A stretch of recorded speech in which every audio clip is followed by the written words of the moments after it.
So this is a wonderful job that the leadership is doing, and once in a while I come here and I thank them. So this is that one of those once in a while. I thank them very much. ESN, wonderful men and women, thank you all very much for the work you do. And to everybody who is excited, just like I am, everybody who is excited about the opportunities to belong to a disciplined organization like we are, everybody who is opportune, who is excited towards the prospects of the Biafran Army, I am as excited as you are. And it is a work that we are doing for ourselves. This is not one you are doing for some people in England. This is not the one you're doing for you don't even know how it's gonna, the outcome. No, this is the one that you are in charge. You decide the outcome. You decide the outcome. You decide the outcome. So as you are excited, I am also excited. But we must also understand that it is hard work. Hard work should be exciting for you. Hard work should be exciting. If it is exciting for you, then you are in a wonderful place. And if it is not, then it is time for you to learn discipline. Thank you very much to every single person. Mazi Nnamdi Kanu must be released. There is no Nnamdi Kanu is another savior. Once more, I welcome you to Radio Biafra. Thank you for joining us this morning, afternoon, and night, depending on where you are joining us from. My name is Mazi Sochima Mbanali, and like I said, it is an absolute pleasure to be with you here every morning from 5 to 7. It is an absolute pleasure. This is where we worship. Radio Biafra is where we worship. Biafra is our religion. Biafra is our religion, and today is the 3rd day of April 2024, and the time now is 9 minutes past the hour of 5 in the holy and blessed land of Biafra. So I welcome you once more. I welcome you once more. This is where we conscientize ourselves. This is where we motivate ourselves. Recently, we have seen several things, several reasons why we should be demotivated.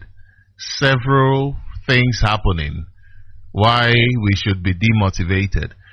Nigeria is a demotivating factor. The fact that you have any sort of connection to Nigeria is a very, very demotivating factor. But we wake up to this radio so that we can motivate ourselves, not by listening to fake news or false information or things that are irrelevant, that have no relevance in your problem, in the situations that you're going through in your life, but by motivating each other through honesty.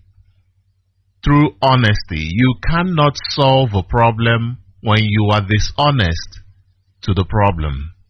You must first accept the problem as it is. You must first accept that, hey, there is a problem here.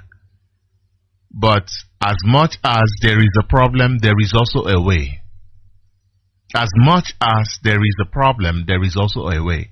Problem on its own is not something that you should die for or go crazy about. No, problem is there to be solved. And anytime you solve a problem, that time you become happier. That time you see that your level of reasoning, it's like it unlocks a door in your mental capacity. This is what happens with problem solving. And you cannot run away from problem solving, because the Nigerian, the design of the Nigerian state has been able to box your mind, or box our minds.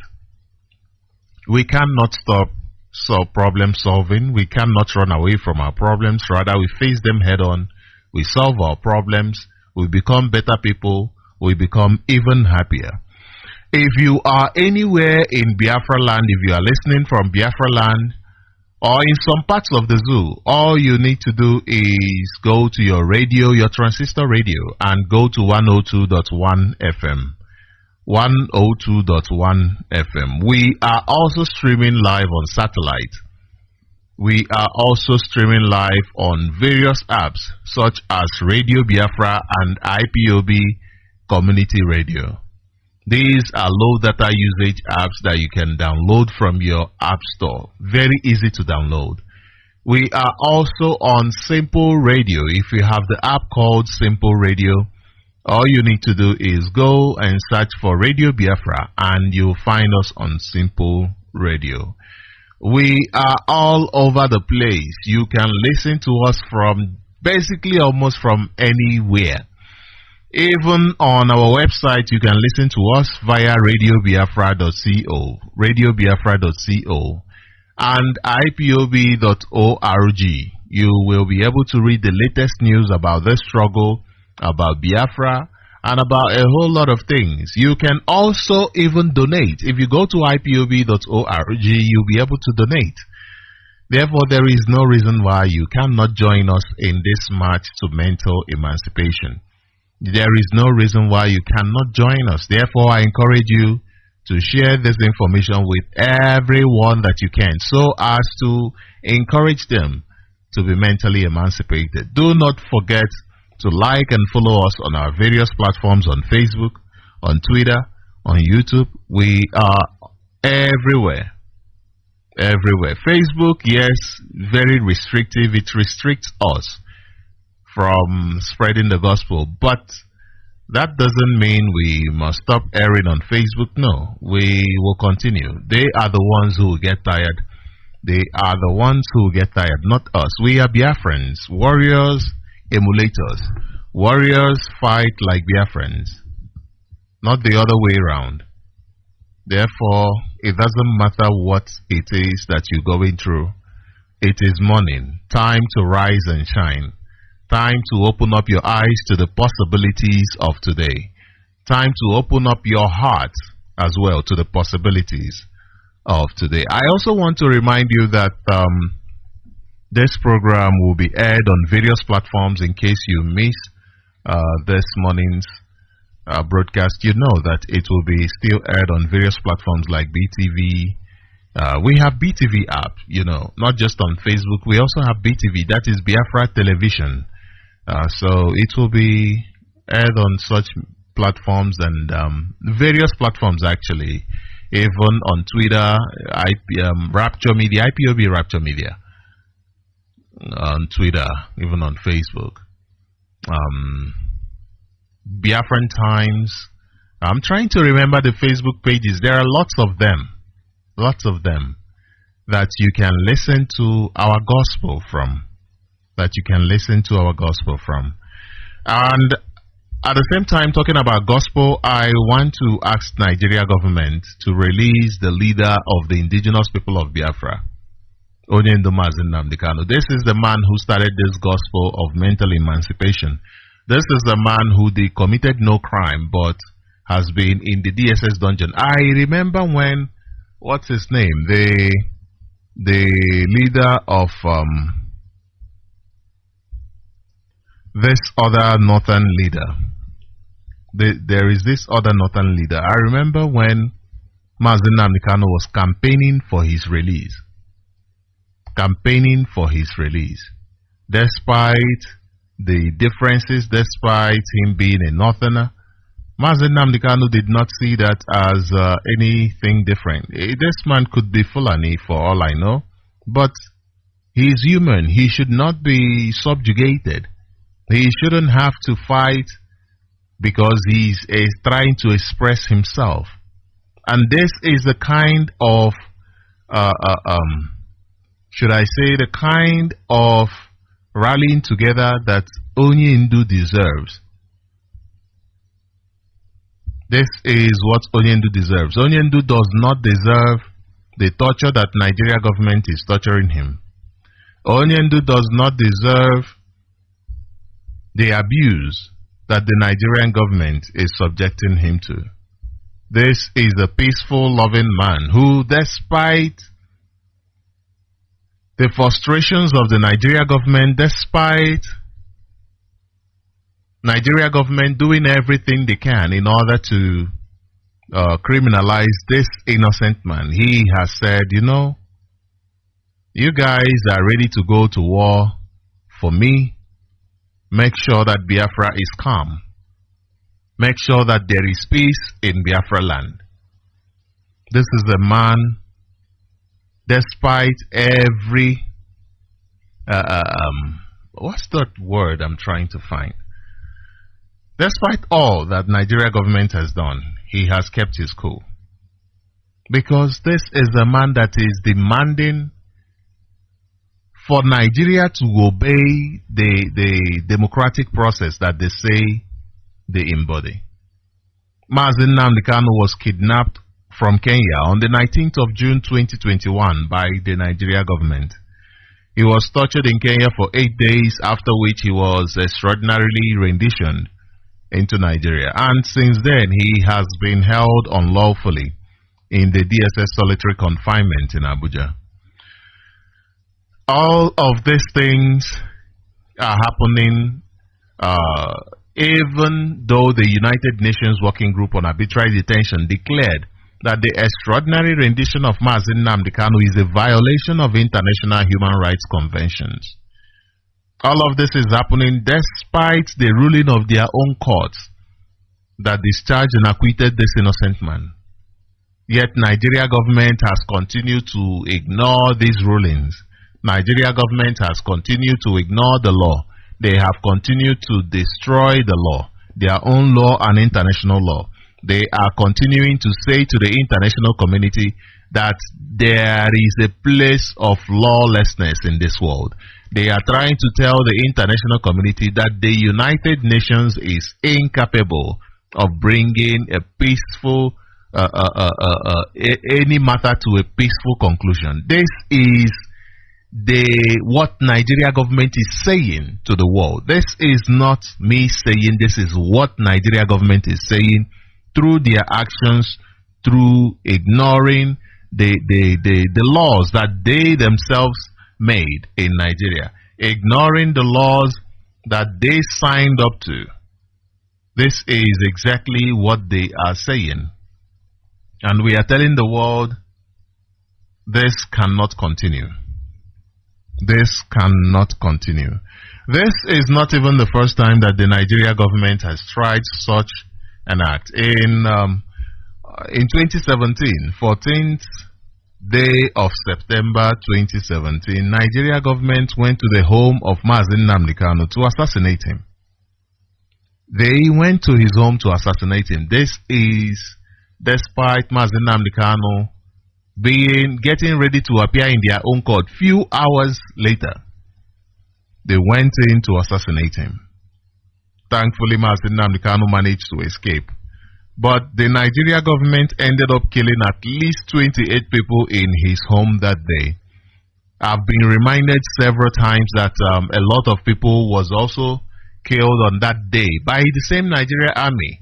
A lot of Biafrans was killed on the same day, not restricting the numbers to 28. 28 is the number of people that died in his home, that died at the hands of the Nigeria army in his home. And before that, while the Nigeria army, the Nigeria security was coming to his house, they were killing, they were slaughtering people. As they left, they were slaughtering people on their way out. So the number is so much that I cannot put it together. We can only talk about the 28 people who were massacred in his home. The Zoo government did not end there. They went to Kenya to abduct this innocent man. And we live in a world where tomorrow Kenya is going around the world talking about democracy. Tomorrow Nigeria is going around the world talking about democracy. Tomorrow Britain is going around the world talking about democracy, talking about how they are such civilized people. Well, really, look around the world, you find out that the problem of the world is really these people. It is really these people. Mazi Nnamdi Kanu, what crime did he commit? Nothing. He just presented solution to the numerous issues that have been plaguing Nigeria. For decades, since the inception of Nigeria, Nigeria has been going through these problems. What are these issues? These issues include corruption. These issues include political instability. These issues include human rights abuses. These issues include economic mismanagement. These issues include ethnic tension. Mazi Nnamdi Kanu believes that these problems are leading Nigeria towards an abyss of hopelessness and insecurity. And this is the state that Nigeria has descended into since Mazi Nnamdi Kanu was abducted. Like a prophet, his words are coming to pass. And he presented Nigeria with a way out of these problems through a United Nations supervised referendum. He presented Nigeria with a way out, even though a lot of Biafrans will say, we do not care about a referendum, we just want out. Even though a lot of Biafrans will say, keep your referendum, we know that we are done. When you go through the news, you see things happening that makes you question the unity of Nigeria, that makes you ask yourself, why are these people together? Why is this a country? Why is this a country? A country where their embassy, like I said yesterday, has an Oduduwa symbol right there. The Nigerian embassy, the Nigerian consulate in London, in Britain, has Oduduwa a mask out there, right there. But a private company owned by an Igbo cannot have an attire that has a material, a picture of the Igbo people's history. This is the kind of country that Nigerians has found themselves. A country where there is nepotism, a country where there is a high level of bigotry, especially ethnic bigotry. And these are people, the bigots are those who are in charge of the lives of the people. They are the ones that are in charge of the lives of the people. Even the army cannot protect themselves. The army cannot protect themselves because it is a terrorist organization. How do you think they will protect themselves? How can they protect themselves? Terrorist organization. Not qualified in any way. Not qualified in any way. Just like every other department in the Nigeria system is not qualified and destructive to the people. Look at the court, for instance. Biafrans are illegally held in different solitary confinements. Biafrans are being killed every day. Biafrans are being illegally arrested, that is abducted, every single day. And what is the place of the court? The court is not doing nothing. The Nigerian court is not doing nothing. Therefore, you must understand when a Nigerian speaks about the system and the way the system is non-functional. It is a design. It is that way, operational that way by design. That is the way that the Nigerian system works. That is just the way that it works. It is by design. And I am encouraging each and every one of you, go on Facebook, on our app, IPOB Community Radio and Radio Biafra. Go download these apps. It is better for you there because on Facebook you know what is happening on Facebook. You know what is happening on Facebook. We do not have any confidence in the Nigerian court. That is a matter of fact. There is no Nigerian that has confidence in the Nigerian justice system. None. Even the president himself doesn't have any confidence in the Nigerian justice system. There is no Nigerian that trusts the court. Nigerians only trust the money, their own money, the money they can use to influence the court. And because they know that the court is pliable, that the court can be moved from one side to the other, then how will they have any kind of confidence in such a system? And recently we have shown to the world why Nigeria court is a failure and why Nigerians have no justice. Why there is nothing like justice in Nigeria. It is because of their own court. Nigerian courts have shown that they are not independent, and as such that they cannot make decisions and have it implemented. The corruption that Mazi Nnamdi Kanu spoke about in the Nigerian system, it has eaten deep. Actually, it didn't even need to eat deep because it is part of the foundation. Part of the foundation. It is even in the judiciary. It is in the judiciary. And like I said, every other system of Nigeria is just, every other department of Nigeria is just like that. I remember my secondary school days in government secondary school over. They call it collage, Omu collage, as we were called. So you know that collage and Fedi, that is Federal Girls College over there. Fedi, we call them Fedi. Anybody in Owerri knows these names, names that I'm calling, Federal Collage and Fedi. They share a fence. So when you pass our school gate after school, that is after school, especially at the front gate, you know the front gate, the one by Okigwe Road, you will see the students hanging around the school, you know, teenage boys and girls, a school that shares a boundary, teenage boys and girls. You know how, you understand how teenage life is, where everything is so exciting, every single thing is so exciting. As teenagers, we wanted to just experience life.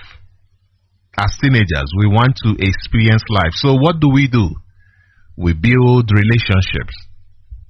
We build connections. We get involved in things that we think are meaningful to us. We get involved in situations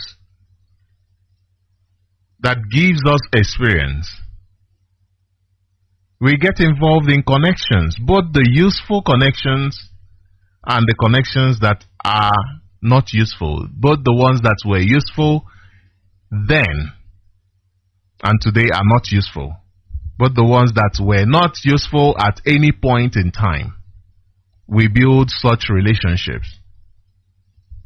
We build such relationships. This is the life of a teenager. I'm trying to take you back memory lane as a teenager. I want you to feel that feeling again, that excitement. I'm not sure today's teenagers feel that excitement. I am saying this because today things are so hard, things are so expensive. Even the teenagers who are not supposed to feel it, the teenagers who it is not supposed to be their problems, those who are not supposed to eat, you know, this starvation is not supposed to be the problems of the teenagers. Today they are feeling it. Today things are hard even for them. Today they are not living like teenagers anymore. Today they are not living like teenagers anymore. That is why you find teenagers involved in all manner of things in Nigeria today. They are not even living like they are supposed to. Carefree. Because these are kids, carefree. They are not living as kids anymore. So I'm trying to take you back to that feeling that you had as a teenager. The connections you made, the useful ones and the less useful ones. You know, the thing about building connection is connections you made, the useful ones and the less useful ones. You know, the thing about building connection is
Biafrans return to farming, invest in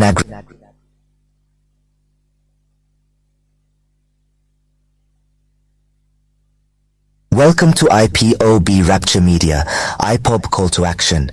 Biafrans return to farming, invest in agriculture. Have you ever paused to question the importance of self-sufficiency in food production, food self-sufficiency, or the ability of a nation to feed its own people from its own resources, plays a pivotal role in securing a country's future. It's more than just filling our bellies. It's about nourishing our economy, our workforce, and our independence. Imagine being at the mercy of external sources for your daily bread. It's like a constant game of tug-of-war at where your sustenance is the rope. Any moment the balance could tip and you'd be left scrambling for resources. This reliance could pose potential threats to national security and economic stability. Outsourcing our food needs puts us in a vulnerable position, susceptible to price hikes, supply chain disruptions, or even political manipulations. But let's flip the coin and look at the benefits of self-sufficiency in food production. Firstly, it empowers our economy. When we invest in agriculture, we're not just planting seeds in the soil, we're sowing the seeds of economic growth. The farm-to-table journey involves many hands, from farmers to transporters, from retailers to restaurateurs. Each link in this chain represents a job, a livelihood, a boost to our economy. Secondly, it ensures food security. By growing our own food, we can control the quality and quantity of our produce. We're also less likely to experience food shortages, ensuring that no one in our community goes to bed hungry. Lastly, it promotes sustainability.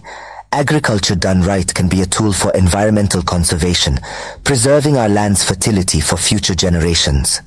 So you see, self-sufficiency in food production is not just a matter of pride. It's a matter of survival, of economic prosperity, and of national security. Understanding the importance of food self-sufficiency sets the stage for our discussion on the call to action from IPOB. Recently, the indigenous people of Biafra, IPOB, called on Biafrans to return to farming and invest heavily in agriculture. This is not just a call to action, but a clarion call for survival and self-sufficiency. The world is on the brink of a food crisis, and Nigeria is no exception. An impending famine looms large, threatening to cast a dark shadow over the land. But here's the thing, Biafrans are not destined to be victims, but victors. IPOB, led by the indomitable Mazi Nnamdi Kanu, believes that Biafra has the means and the fertile lands to avert this impending danger. This call to action isn't just about planting seeds in the ground, but planting seeds of hope, resilience, and self-reliance. And it's not just about farming. It's about creating an entire ecosystem that supports agriculture, from cash crops to animal husbandry. It's about building agricultural cottage industries that process and preserve agricultural products for export, turning Biafra into a powerhouse of agricultural productivity. So where do you come in? IPOB is appealing to all Biafrans philanthropists to support farmers in their communities. But this support doesn't only mean giving temporary food items, it means providing seedlings and other farming implements. It means encouraging and supporting farmers to go back to farming, to go back to the land that once provided for us all. And it's not just about the present, but about the future. IPOB is urging Biafrans to invest in agricultural research centers. Why? Because quality research and development is key to growing our native food products efficiently and sustainably. It's about learning how to fish, not just buying fish to eat. This call to action is not just about investing in agriculture, but also about investing in the future of Biafrans. It's about securing our food supply, about ensuring we are not left vulnerable. It's about taking control of our destiny, one seed at a time. Because at the end of the day, a nation that can feed itself is a nation that can stand tall and strong, no matter what comes its way. IPOB is not just calling for action, but also taking tangible steps to promote agriculture in Biafra. The indigenous people of Biafrans, or IPOB, is not simply sounding the horn for agricultural investment, but it's also actively participating in the drive. A key aspect of its involvement is the provision of high-quality seedlings to selected farmers for the planting season. By doing so, IPOB directly incentivizes farming, providing the necessary tools that allow farmers to produce bountiful and healthy crops. But the commitment of IPOB to agriculture doesn't stop at seed distribution. It is also deeply involved in securing farmlands against potential threats. The Eastern Security Network, or ESN, an arm of IPOB, is instrumental in this security effort. They have made significant strides in protecting our forests, bushes, and farmlands from the threat of marauding herdsmen. The ESN's role is not just about physical protection. It's about creating a safe and conducive environment for farmers to cultivate their crops without fear. It's about ensuring that the hard work of our farmers is not destroyed overnight by external forces. Moreover, the IPOB and ESN's commitment is a stark illustration of their dedication to the cause of self-sufficiency in food production. Their loyalty lies with Biafrans, and their actions reflect their determination to ensure that Biafrans are not dependent on food supplies from outside. Through their efforts, the IPOB and ESN are not just protecting our present, but also paving the way for a future where Biafrans are not just consumers, but also active contributors to the food supply chain. They are working tirelessly to create a future where Biafrans have full control over their food supply and are not left in vulnerable situations. The commitment of IPOB and ESN is a testament to their dedication to the cause of food self-sufficiency in Biafra. Their actions speak volumes about their commitment to Biafrans and to the ideal of a self-sufficient Biafra. The call to action is clear. Biafra must invest in agriculture and take control of their food supply. As we stand on the precipice of possibilities, we must remember the importance of self-sufficiency in food production. The power to feed oneself is more than just survival. It's about independence, resilience, and the capacity to thrive. The fertile lands of Biafra are a testament to this potential. But potential is nothing without action. We must put our hands in the soil and sow the seeds of our future. Each seed planted, each crop harvested is a step towards self-reliance. It's about taking back our power, the power that comes from growing our food, from being in control of our food supply. But this is not a journey we embark on alone. Community is at the heart of Biafra, and it is our collective responsibility to support our farmers. They are the backbone of our society, the ones who toil under the sun to feed us. We can support them by purchasing seedlings, providing farming implements, and creating an environment that encourages farming. Investing in agriculture is more than just about food production. It's about fostering innovation, developing our economy, and creating sustainable livelihoods. This is where the role of agricultural research centers comes in. By investing in these centers, we are investing in the future of our food production. We are promoting research and development that can help us grow our native food products more efficiently, sustainably, and profitably. But remember, it's not just about what we can grow, it's also about what we can raise. Animal husbandry is another area where Biafrans can invest. The livestock we raise provides us with a source of protein, a critical component of a balanced diet. By investing in agriculture, Biafrans are not just investing in their present, but also in their future. It's time to take action and secure the future of Biafra. This is our call to action. It's time to roll up our sleeves, dig our hands into the earth, and plant the seeds of our future. Let's take control of our food supply. Let's invest in our agriculture. Let's secure the future of Biafra. Welcome to IP.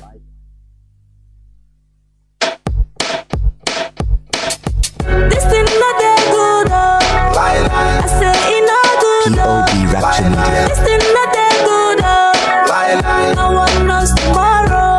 Oh yes, oh yeah, make una open on ear. Hear this one. This one now for EEDC.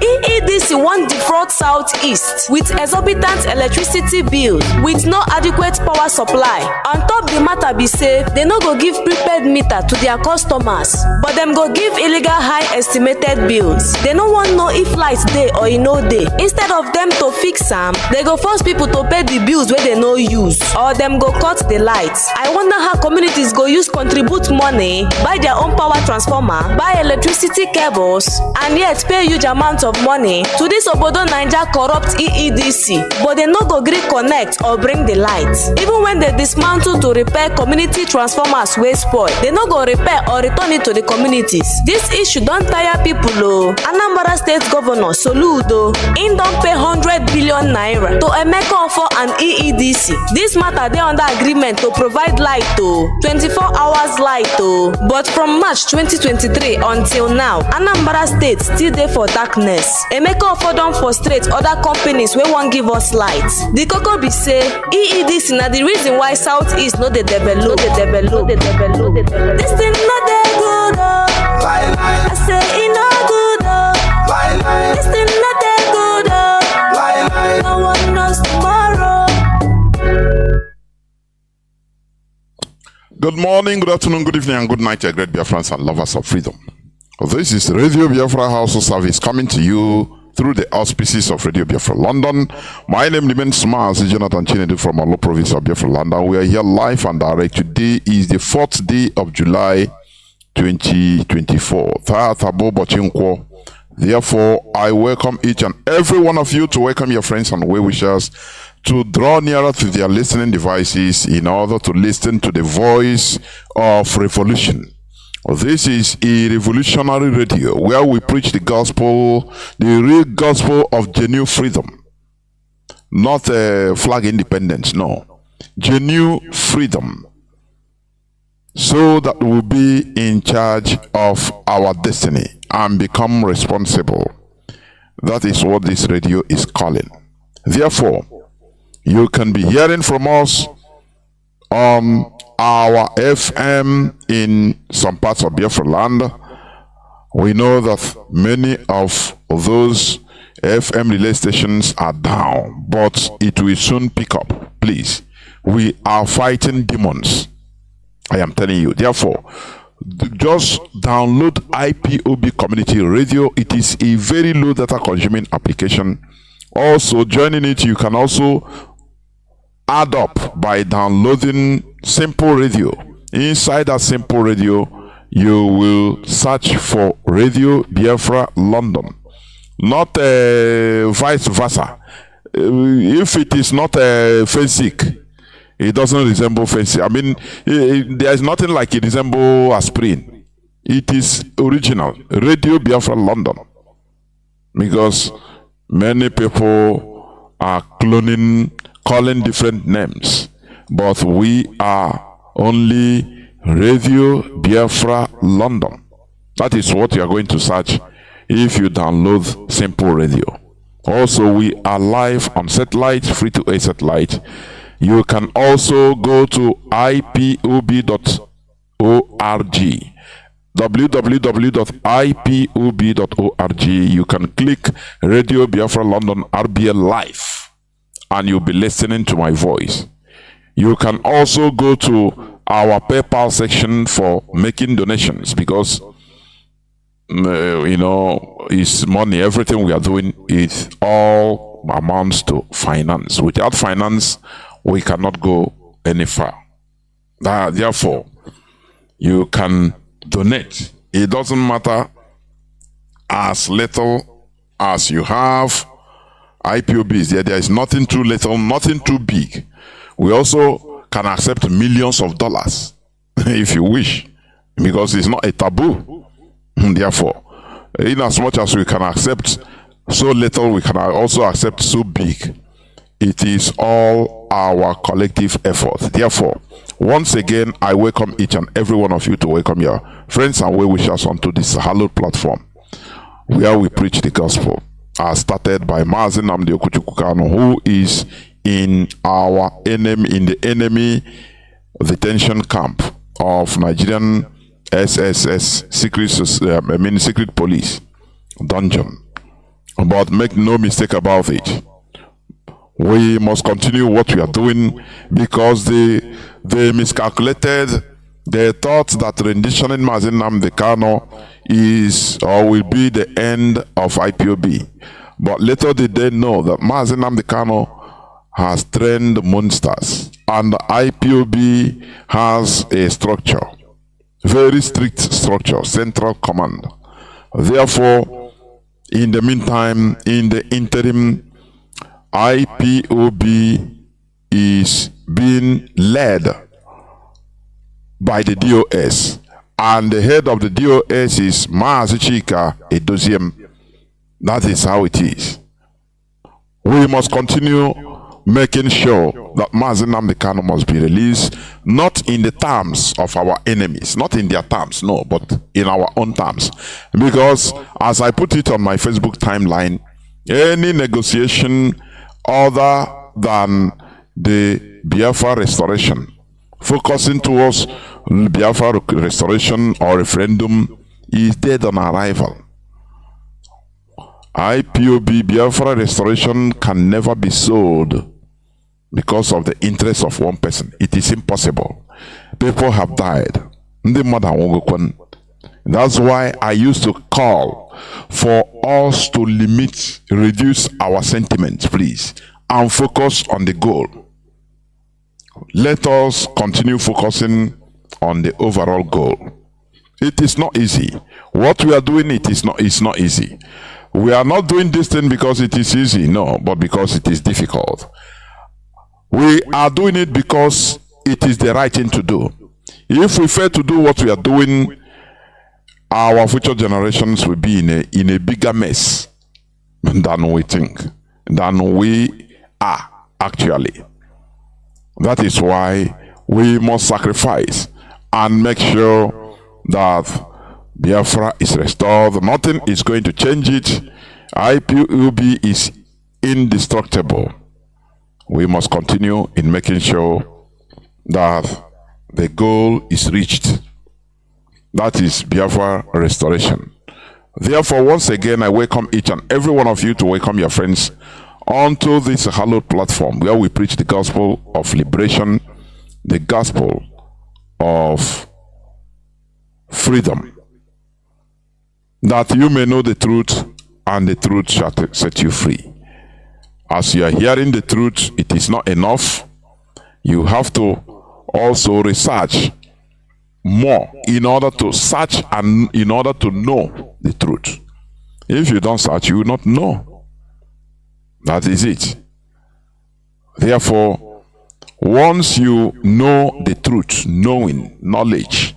He didn't say believe the truth, no. He said know. Know it. Manaya, manezioku. No, there is nothing like belief in the truth, no. But try to know the truth beyond any reasonable doubt. Knowledge is beyond any reasonable doubt. You know it. Once you know the truth, you shall be set free. He didn't say once you believe the truth. There are people that believe in the truth, but they don't know it. So they are not free. That's all those people that say, anyway, what you are saying is truth. But, that but, because they believe it. They believe what you are saying, but they don't know it. Are you hearing me? Do you see the difference? They believe the truth, but they don't know it. So they are not qualified to being set free. Only when you know it, you are assured. You are 100% sure. Because it is knowledge. You know that you have two hands. You don't believe that you have two hands. You don't believe it. You know it. So knowledge and belief is two different things. So you must know the truth in order to be set free. That is why once you know the truth, you will be free as a bird flying on the air. You will be very light and free. That is it. That is it. Therefore, we must continue. Today, as we may know, I will continue on the series of Living Continuous Colonial Legacy. Today I'm going to talk on this subtopic of prevented from being in charge of our collective destiny. That is part of colonial legacy. Because as a colonized person, as colonized people, you don't have charge of your destiny. It is where they program you that you go. Are you hearing me? So that is what I'm going to talk about today. But before that, let me just see some news, some headlines that make news, or some news that made headline, please. Pushing, there is this news, is international news anyway. It says Putin announces Russia's production of missiles earlier banned during Cold War era. And because, I go on Africa in this world. So now, after the Cold War, there were treaties signed in order to limit productions of very dangerous war materials, weapons in this planet Earth by the superpowers. But all those treaties are now discarded because of what the West is playing in Ukraine. So Russia also is saying that Putin is saying that he will discard it, he will go no more, nothing is limited again. So as you can produce, you do. Because it's a free, now everybody is free to manufacture any type of weapon. Do you see what is the real power? I want to point out something here. Why you are talking that you have authority, that you speak a word and it will come to pass, that you possess power, while you are scammers you call men of God are deceiving you that they have power, can do. No. Do you see the real power playing? The real power is in the barrels of gun. The real power is nuclear weapon. These are the real powers that are controlling the whole world. Not all those things you are being programmed to believe. To see yourself as very powerful. You are on top of this world. You are nothing. You are completely non-entity. Nothing. The powers are human powers that are controlling this world. Putin, Russia, America, USA. These are the powers when these are human beings. Have you asked yourself, why is it that these people, they have power more than others? Because they sacrifice for it. America came into being in 18th century. It's a new world. It became independent in 18th century, 17 something. 18th century. Do you know that? But it's powerful today. It's a superpower today, together with Russia. Why? Because they are not being given that power by one supreme human being or supreme being or one spirit. No. Contrary to that, it is a combination of good policies, collective interests, everybody fighting for collective interests. That is in order to build a system that is powerful. That is what made them to be powerful today. Zero tolerance to corruption. Day before yesterday, I talked about, you had it about how one person had an account of $69 billion, whereas Nigeria is begging to borrow, paying collaterals to borrow $2 billion, to borrow $5 billion. But one person, why Nigeria? One person in his account in Texas, in USA, $69 billion. How do you think that, the person seems that he's powerful? He wants to be powerful, but there is no way you can be more powerful than a state, one individual, or a few cronies. No, you cannot. It's only your interest. You cannot be powerful. Do you see that? Do you know $69 billion? Do you know what it will be? It will solve in Nigeria. Teachers will be paid. Railway lines will be built all over Nigeria. Doctors will be paid. In short, public servants will be receiving their salaries. But do you know, he put it in an American bank, and those banks, they are using it doing their business. Because if you have $69 billion, somebody give it to you, say keep. One business you do in 1 month, you can even have the business you do with $69 billion can give you half of that in 1 month. Talk less of years. Those banks, those countries, they are using it, helping their countries, building their countries, people, their citizens living very well. That is how sad it is. But the person is just only I have an account.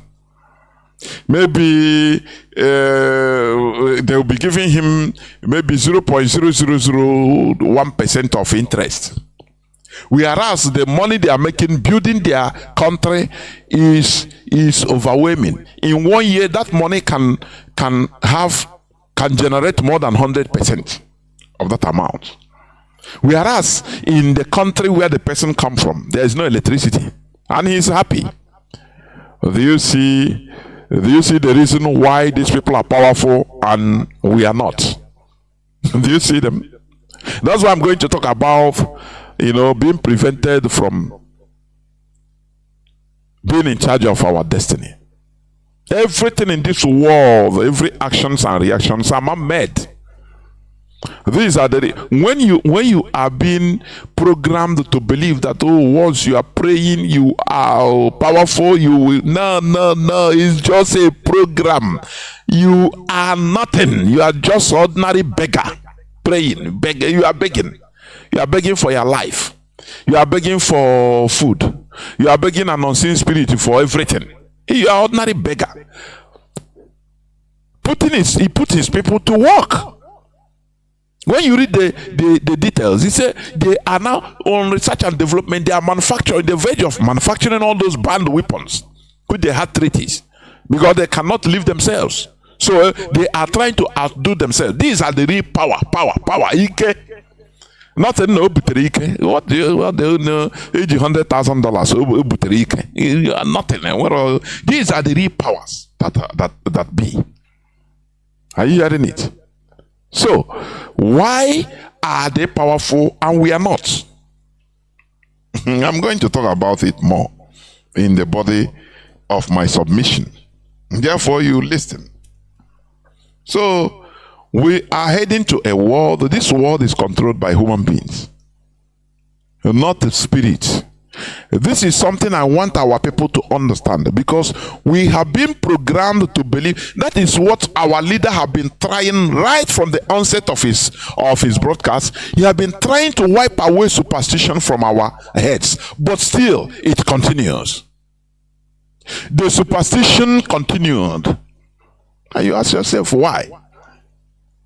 Oh, you believe that once you kneel down and pray and do this and make incantation, or you go to DB and this is primitivity. It doesn't work. If all these things works as you believe, we would be what powers? One so-called DB will just make incantation and disappear and go and remove Joe Biden from the White House. And declare that America is conquered. He will be in charge of a nuclear weapon code.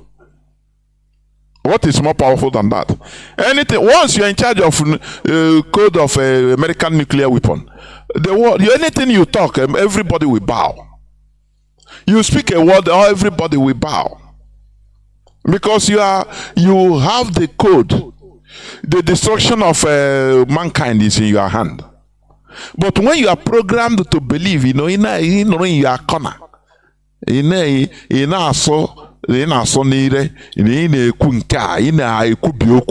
anointing, in our program, all those things, it didn't go above. If that place you are, that is making you happy, go above anywhere.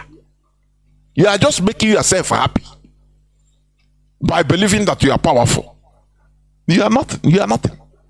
It didn't reach anywhere. You are just making vocal sound. Nothing. It has no effect on anything. You understand? It is only together we will build, we become powerful. Together we become powerful. That is it.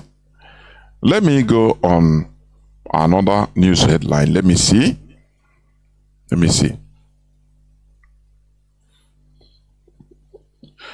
Mother accuses Nigerian policemen of torturing son to death in Abuja cell.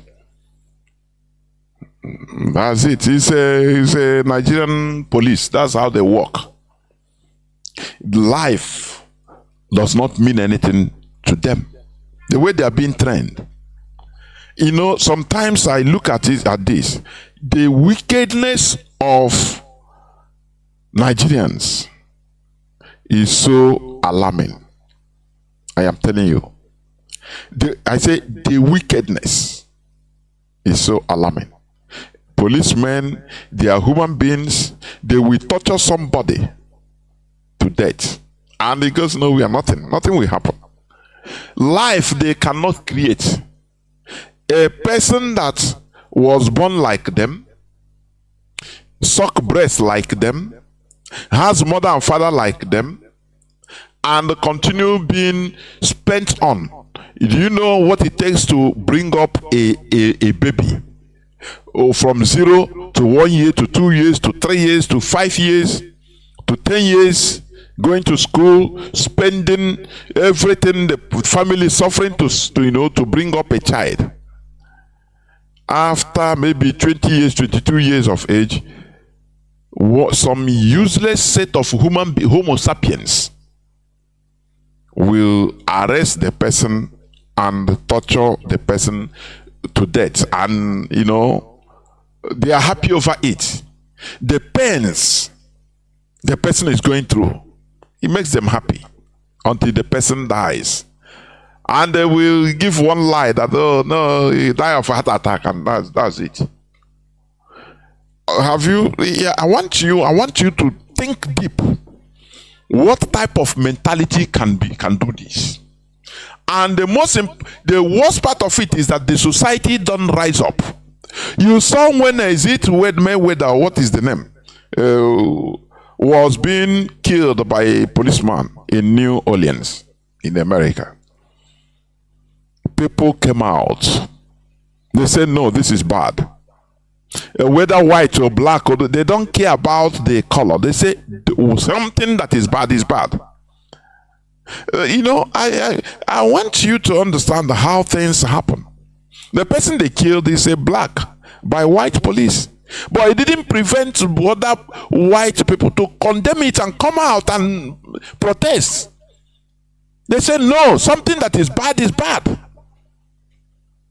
And it made the American government to act. And those policemen, they are in jail till today.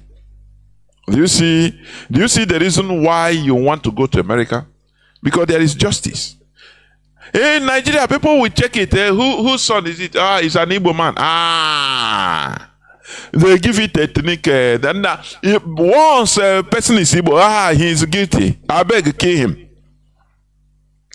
Do you remember when I said I read that news? What brought about one time a very violent protest? I think, is it last year or last 2 years in France? Where some policemen stopped a car that one teenager, is a French but of Algerian origin, and they said that man, that boy, he has no even license, driving license. So, and is somebody that is a serial committer. He goes to jail and come out. So he's being known by the police. You understand? Which means he has criminal record. Listen, they stopped him. He stopped. And while they were trying to investigate on the car, where is your driving license, this and that, they know the boy. The boy, pulled down the throttle and run. The policeman brought out his gun and shot the boy. And the boy died. And the car crashed. The policemen tried to cover their story. Because, you see police job anywhere. Personally, I hate that job. Honestly speaking, I hate it. Police job is a good job, but you see, they try to commit, in order to save themselves. Those French police, they wrote a report that, look, the boy tried to run over on us. We were stopping him, he refused, even he wanted to run us over. So we acted on self-defense. Not knowing that there was a neighbor from somewhere in the house or somewhere videoing everything. When that person posted that video, they saw that what the police declared and the reality, they are two different things. So people came out and said, oh, if this is the real story, oh my goodness me. People came out and they started destroying everywhere in France. Everywhere. They say, how can a policeman? So it led to actions by the government. It sanctioned the police. Those people, I think they are in jail. Do you hear it? Imagine that it is in Nigeria. Even if the video come out, you know what would have happened? They will say, I beg, good, the boy is a criminal, I beg. Police will announce that the boy is an armed robber. And the people will buy it. Now, kill it. Even if, as they say in France, that look, that boy is known to police, he used to go to jail and come out. He's a small boy, a teenager, but he has criminal records. They said, it doesn't matter, he has criminal records, he's a human being. Does law give you power to kill him extrajudicially? You shot him and kill him and you are talking that he is a criminal. Why do we have courts? Why do we have courts? Tribunal, why? But in Nigeria, do you know how the difference in Nigerian mentality? They say, oh, he's a criminal, kill him, it serves him good. And they continue. How do you think that a place like that can change for better? It's a question that you need to answer. There are many things even you yourself is contributing without unconsciously contributing to it, but you don't know. But these are the reasons why the place is a quagmire. You first of all judge, oh, the person is a criminal. It's good, the police, these criminals, the police kill him. Okay, does law give policeman the authority to kill somebody, to remove life? Then what is the need of court? What is the need of rule of law? But do Nigerians understand this? They don't care. Every of their thing is direct, straightforward. That's why Nigeria is a straightforward, naked wire. Either they kill you or you kill them. That is it. Do you see the difference? That is why the difference is the mentality. People deserve the people that rule them, deserve their leaders. Whenever you talk about the politicians in Nigeria, I beg to differ. I say Nigerians in general. The problem is everybody, not only the politicians, because it is out of the people that the politicians come up. Do you hear me? Tinubu was rigged into power, and the people were supporting him. People supported him. If majority of the people say no, it's against the law, we cannot stand here and this person be rigged. Where is the law? People will resist. It will not happen. Do you hear me? But Nigeria is not meant for that type of rebellion. It's impossible or resistance, not rebellion, resistance. It's impossible. Nigeria is Britain created a crime scene, as I said the other day, and I keep on maintaining it. They created a crime scene called Nigeria. Everything goes. The mentality of the people have been changed to become another thing out of this world. I said it the other day. If care is not taken, if Nigeria continues existing, in the next few decades or centuries, Nigerians will depart from the mainstream Homo sapiens. They will become another thing, another species of Homo. I don't know Homo what. Another species of being that is out of this planet. I am telling you. You ask yourself, why is it that every country in this world, they keep an eye on Nigerians? Many reject Nigerians. Everything is about Nigerians. Are they the only people that travels? Are they the only? India has a population of 1.4 billion. Indians even travel to look for work abroad, but they are never targeted. You ask yourself, why is Nigerians targeted? That tells you, you should understand what I'm saying, because it will be a confirmation that in the next 100 years, 200 years, if Nigeria continues existing in this way, I am telling you, Nigerians will now shift from normal human being into another thing altogether. That the whole world will be looking and pursuing, like when you see a snake. They are doing it now already. In Dubai, no Nigerian passport not allowed. In many other countries, once you declare they see you as a Nigerian, they want to actually joke. Why is it so? It is in the brain, the way the system is creating everybody. So when you see things that are happening, things that our politicians are doing, the Nigerian politicians are doing, it is not because of the politicians. Rather, it is the general populace, the population. Police tortures somebody to death, and the woman, the family is crying. Who listens to them?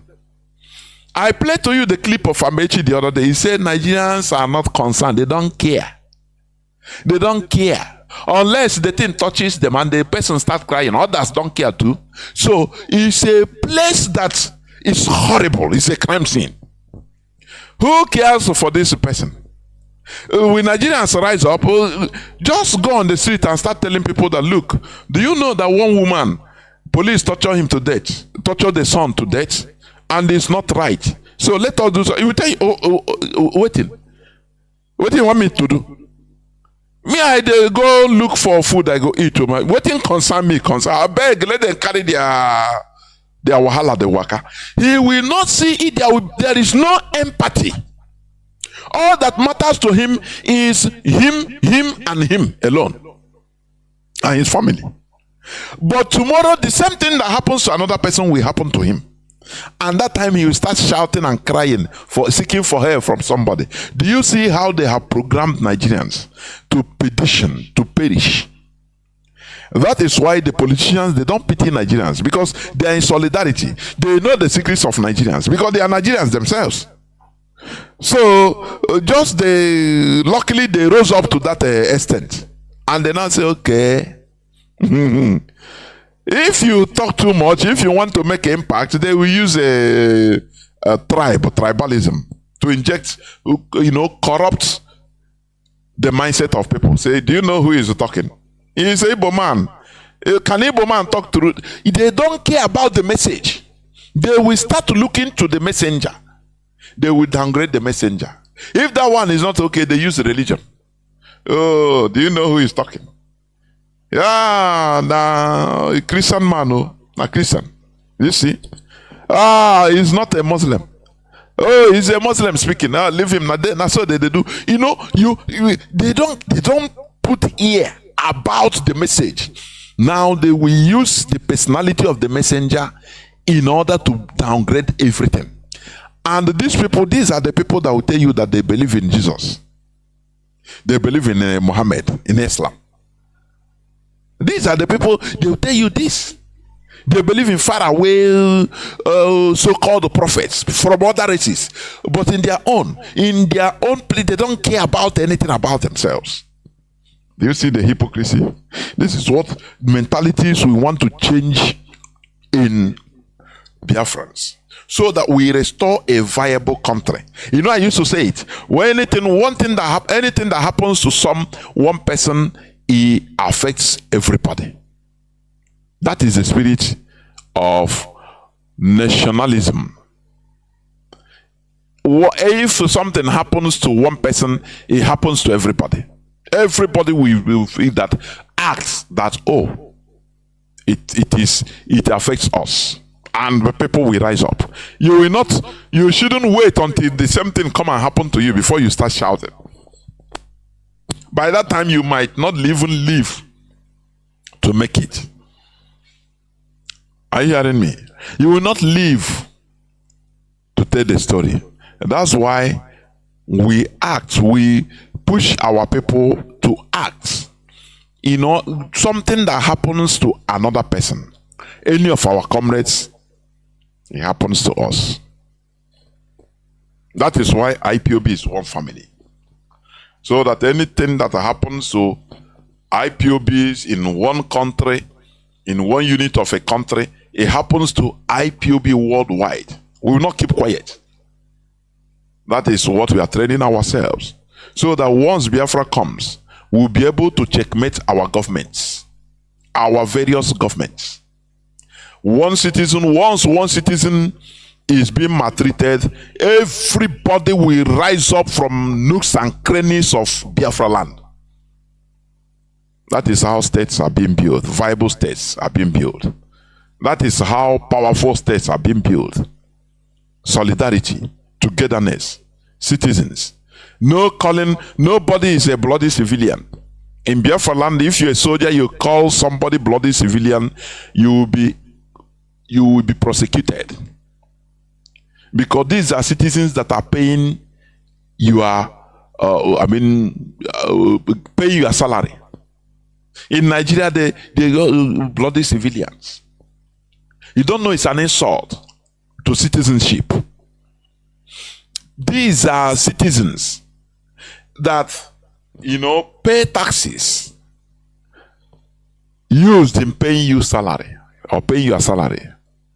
But you call them bloody civilians. In Nigeria, it goes. They laugh over it. A military person, a useless military personnel will come and die because he has gone. That is how they are being trained. But in Biafra, it will never go. Therefore, once again, I welcome each and every one of you to welcome your friends and well-wishers onto this hallowed platform where we preach the gospel of freedom. Genuine freedom, flag independence of African countries. No. Or Nigeria. Flag independence of Nigeria. No. We are talking of genuine freedom, where you are in charge of your destiny. Therefore, I am going to the subject matter of the day. I'll be brief, as usual. Living continuous colonial legacy. That is the series I'm treating, and it will continue. Because what we are fighting is to remove also from the colonial legacy. You know, people talk about neocolonialism. Neocolonialism. And it's very light. That is living the life imposed on us by foreigners. Controlling our lives. That is what neocolonialism means. And that is what I'm talking about. So the subtopic says, prevented from being in charge of our collective destiny. You know, we think that we are in charge of our destiny, but we are not. That is why, Biafra, we are doing what we are doing. Being in charge of your destiny is not individual.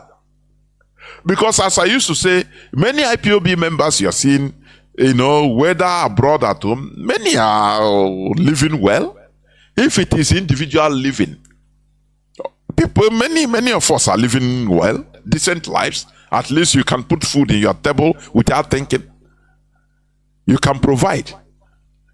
But it's not, that is not, that is not the end.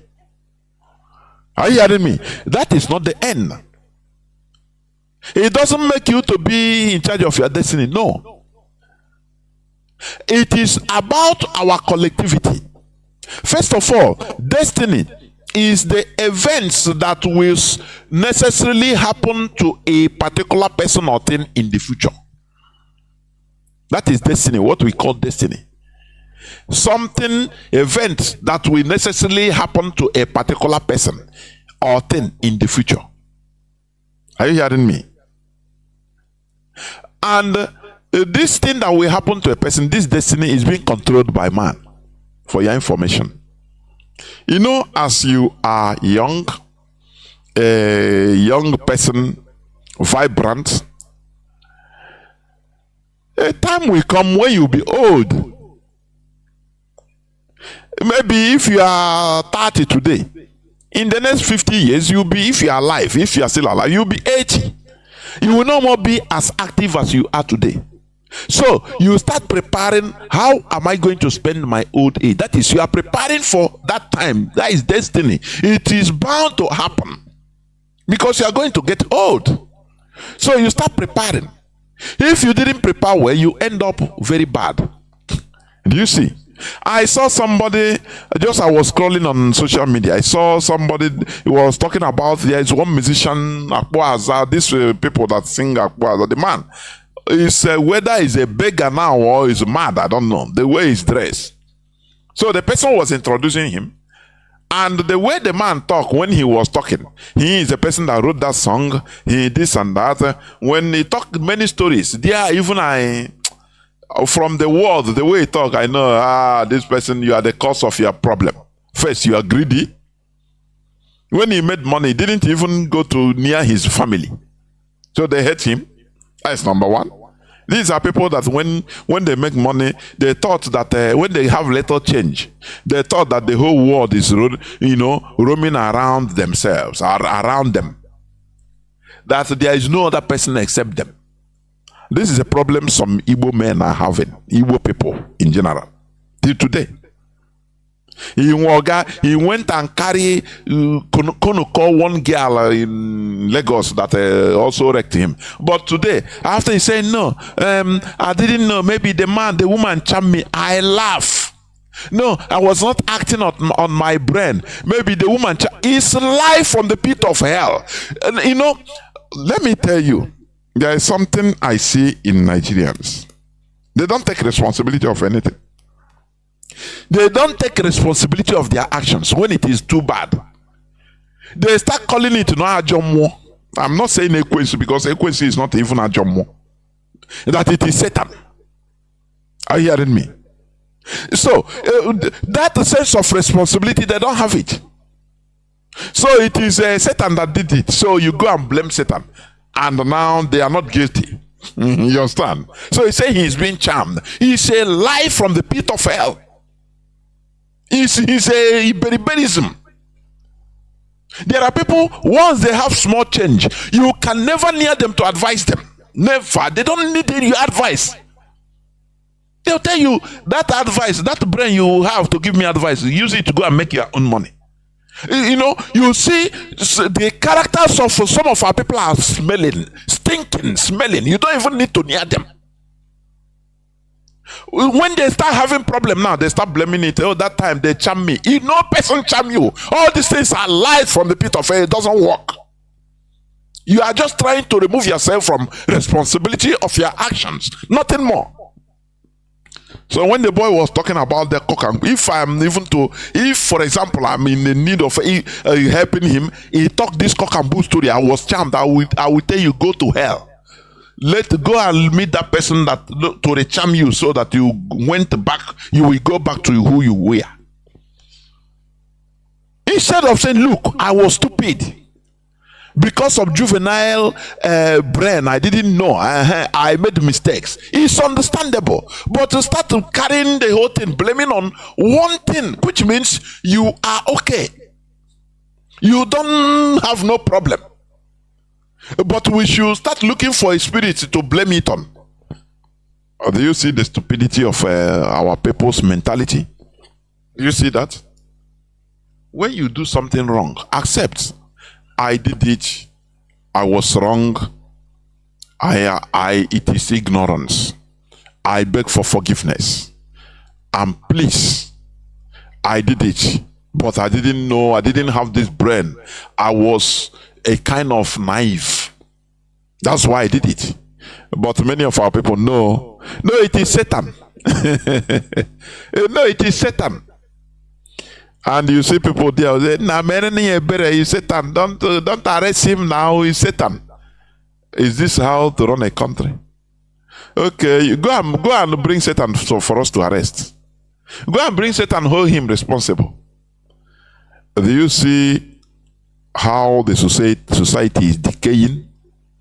Lack of responsibility. Remember, I'm talking about prevented from being in charge of our collective destiny. As I said, destiny is the events that will necessarily happen to a particular person or thing in the future. But things don't happen at random. Are you hearing it? Things never happen at random. Something must cause something to happen. Some intelligence must cause something that causes something to happen.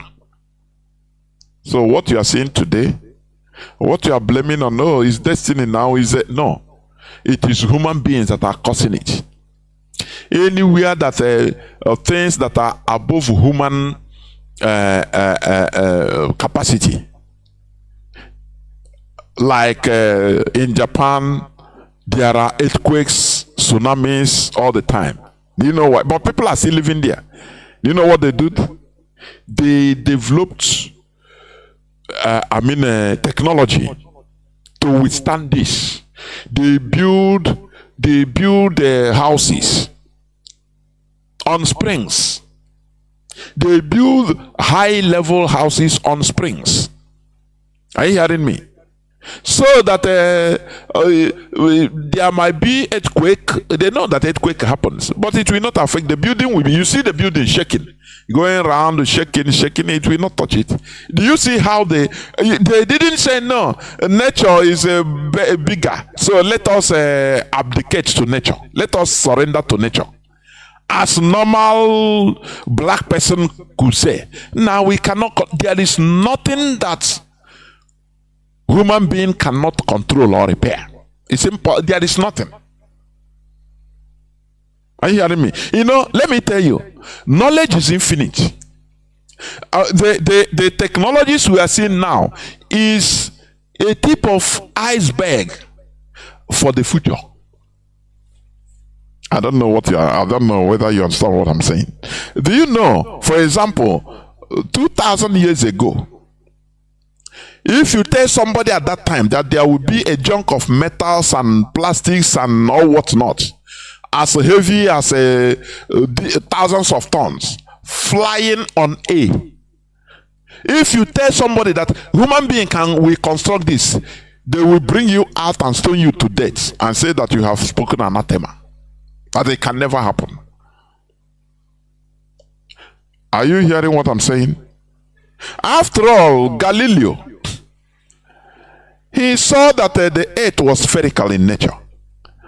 But believers say no. No, you are lying. You are speaking against the Bible. After all, the Bible says that the earth is the center of the universe. The sun goes round about it. They quoted Psalm. Is what the word of God say. But Galileo said no. The sun is constant too. It's the center of the universe. It is this earth that is spherical, round in nature, and going round and round. As we take Igbo. They killed many people because of the people that see knowledge that know. Are you hearing me? So for you to understand how things work. So what am I trying to say? Everything in this world is under the control of human beings. Everything in this world, if not under the control, human beings must find a way in order to repair, in order to resist it, in order to use it for human benefit. It's not no bowing to nature. No. You don't bow. So human being is powerful, heavily powerful. Only that because of the mentality that we have been programming, we don't understand the power we have as human beings. Whereas all these things are embedded in our native proverbs. But the white man program, remove all these things from our head, and we are acting stupidly. So, in the case of our world, humans are in charge. The current world order is programmed by human beings. Therefore, destiny is not something that happens out of blue. It is something that is being programmed by human beings. Are you hearing me? The situation we are in today as a people is man-made. People that are more powerful or are more people that are more powerful, it is man-made by people that are more powerful, or our own miscalculations and mistakes that led us in the situation we are in today. And you see, let me tell you, since this war ended in as we say, for us the war ended in 1970, but for the caliphate, the process of conquest started even more harder from 1970 to today. The program was to make our land a desolation, to pursue us all, so that we run away from our lands in search of greener pastures in Lagos, in Kanu, in Kaduna, in Texas, in every part of the world. And do you know, before the coming of IPOB, we were even programmed to believe that it is a credit for us. Neighbor, anywhere you go, see Igbo man, I would everywhere around the world now. Do you see what I used to say, that without the coming of IPOB, without the coming of Mazi Nnamdi Kanu, we are dancing gracefully to perdition, marching steadily with happiness into abyss. We are being praised that we are hustlers. We can. Whereas the oil, the natural resources in our land are being siphoned, stolen, and we are everywhere scavenging for survival. Don't you see that?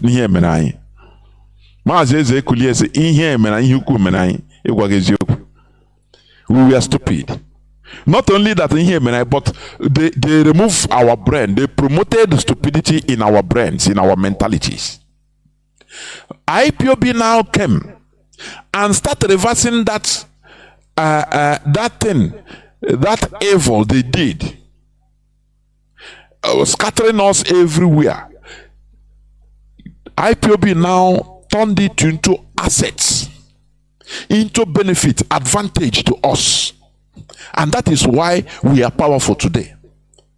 I don't know whether you're understanding what I'm saying. That evil that they push us into, praising us that I na Wambo.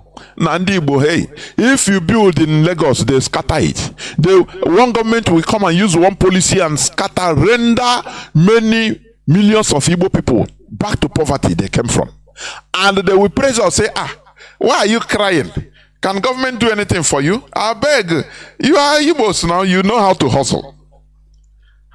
I will hustle. We continue hustling and dying, scavenging and dying. Our brother saying he's a scavenger. Likewise, all of us. We are not everywhere abroad for holiday.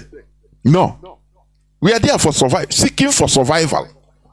You don't know that this is a very bad thing for you to leave your place of birth, for your ancestral land, and live in a foreign land where you are always seen as a foreigner. And notwithstanding whatever they did to you there, you stay. Our brother the other day said something, I think Amy Chris. If a white man, for example, a Canadian in Italy, if he's in Italy working or doing something or working or anything, if they insult him, he feel bad. He said, no, I cannot stay here. He will enter the next flight back to his country. Say, what am I doing to this? He use F word self. What am I doing this in this pen that you can insult me as if I don't have it? He will go back. Are you hearing me? Because he has options. But an Igbo man, a Biafran, anyway, they will be insulting you. You a monkey. You are this. Even job they are paying others. For example, 20 euro per hour. They will give you half, 10 euro per hour. You are happy. They will be calling you all sorts of idea. Idea. No one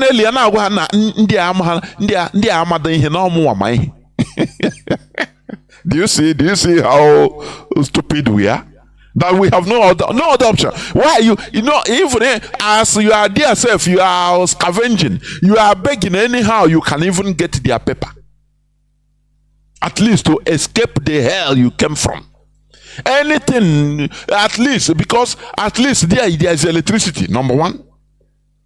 At least you can call an emergency number. Number two, you can go for respite, justice, for anything. At least for people listen to you, at least. It doesn't matter how they laugh you, how they use the language. If they see that you don't understand their language, they use their language, call you macaco, call you monkey, call you anything first before make a jest of you. Before say, hey, you say what? You are happy with it because you have no option. If it is in your place, police say, where will you see police? You will pay. You are the victim, but you call police, you will pay. Otherwise, no fuel in the car. Or if you say you will not pay, you don't have money, they will arrest you for reporting something that you cannot even pay. They will turn the case against you. That is how bad it is. Before you know, it become a problem. Before from there, they would say that you are an armed robber. At least. But so you see that we are pushed into a different thing altogether. We have no other option. It's a policy. Are you hearing me? Who fights for you? Who fights for you? Is it not an injection, this brigade vaccination, to kill everybody, to render black people sterile? They brought it in Nigeria. The first place they push it to Biafra land. And they use a bubago, go in school, say, oh, you're forcing, oh, you have no right now. No right. Who are you going to call? Sometimes if I see our people on social media, they'll be complaining. Fulani headsmen are killing. Look at. You see somebody doing video. Fulani headsmen are destroying our farms. We are calling on the government to come and rescue us. To come and I say, what? When shall we remove ourselves from ignorance? You are calling the people that are killing you to come and save you. The same thing like this vaccination. Somebody say, they are carrying a bubago going from school to school. So we are calling government to come. I say, which government you are calling? Is it not the same government that is enforcing the thing? Is it not the same killer government? So you see the mess we are in. And that is one thing our people fail to understand. This is the reason why IPOB has emergency numbers. So that some things you can just dial the number and report quietly. Just keep quiet. Give the description. Send the voice. Give the description. Because there are some mistakes even our people used to make. They will only call the name of their village, that village. They will not call the local government and the state. Correct information. They will call the name of the village. You can have one village that is the same name in almost every part of Biafra land. Are you hearing me? You can have Nkwere, for example. You have Nkwere in Imo. You can have Nkwere in Ebonyi. You can have Nkwere in Anambra. There must be a community that. So when you are calling, this is happening here, you call the name of the village, call the town, call the local government, call the state for description purposes. When you only call the name of the village, maybe there are different villages that answer the same name from different places. How will somebody know? Do you see? So our people are ignorant of the fact that the government of Nigeria is the one that is sponsoring our demise directly. But they still call the government to come and help us. So it makes me sad because of the ignorance. You still call your killers to come and save you. How possible is it? It's impossible. It's impossible. Okay. Before the coming of the Europeans, Africa has been self-sufficient, feeding herself and healthy. All of a sudden, Africa started experiencing hunger, lack, poverty, etc. All these are artificially created. Do you hear me? They made us to start consuming what we did not produce and produce what we do not consume. They made us, Europeans made us now say, okay, these people, you start producing cash crop. Leave yam you are producing. They put money that you produce cotton. When you produce cotton, you sell, because cotton, they need that raw material cotton. Do you see how they destroyed Africa? They introduce their money so that now they tell you start producing cotton, and that cotton you are producing or granite, they fix the price. You left your food produce and enter into cash produce just to get cash, to make money. Now when you sell cotton, you have some money, you start looking for yam to buy, but it was something that you used to produce before. You used to farm before. Your fathers used to farm every time. You know, there is no lack. At least food, no person talks about lack of food. Sometimes you do yam porridge. Sometimes you use yam do miniok. You know, you cook it, you use also yam pounded yam to swallow. You don't lack.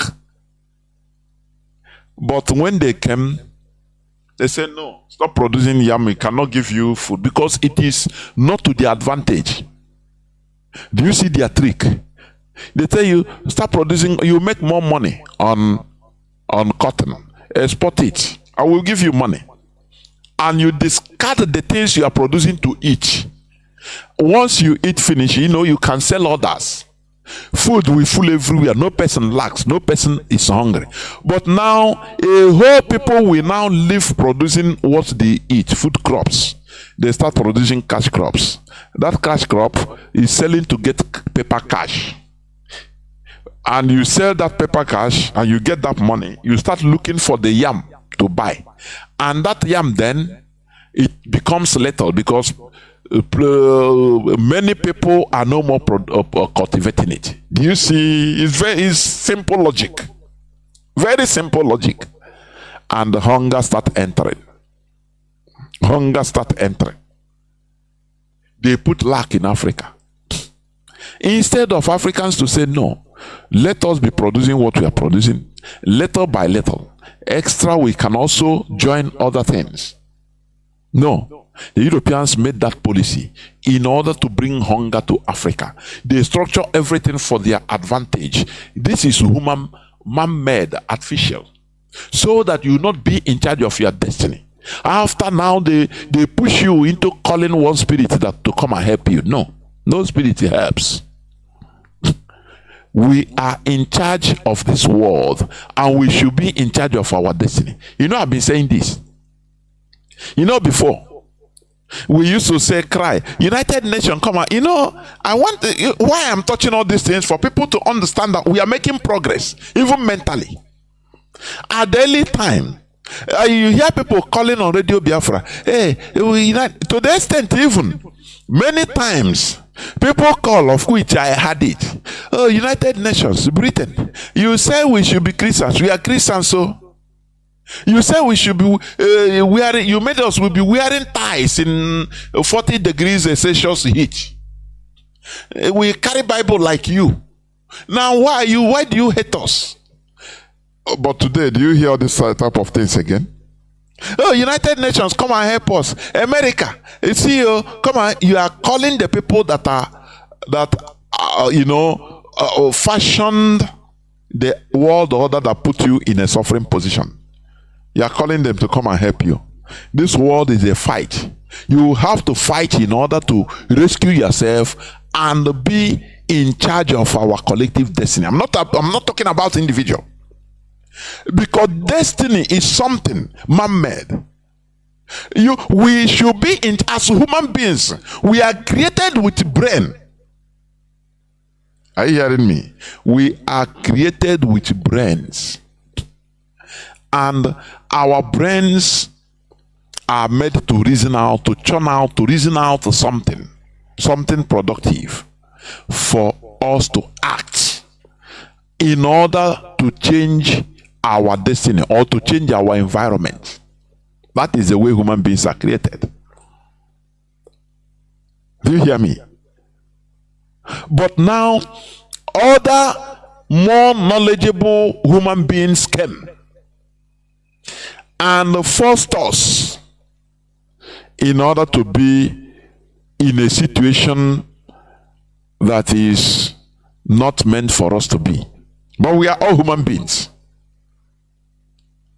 They made us not to be in charge of our destiny. This world is for us to fight, and that is why we are fighting.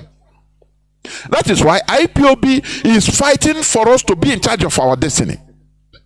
Sometimes I reason it. I'll be reasoning. I say, why is it that Britain from far away, thousands of kilometers, more than 6,000-7,000 kilometers, they come and impose on us into the suffering we are in today? I start asking, what is the cause? And I found out that we are also part of the mistakes. Because we made mistakes. Are you hearing me? It's just like, on Saturday I will play that clip. The story is a historical fact of a Congolese king.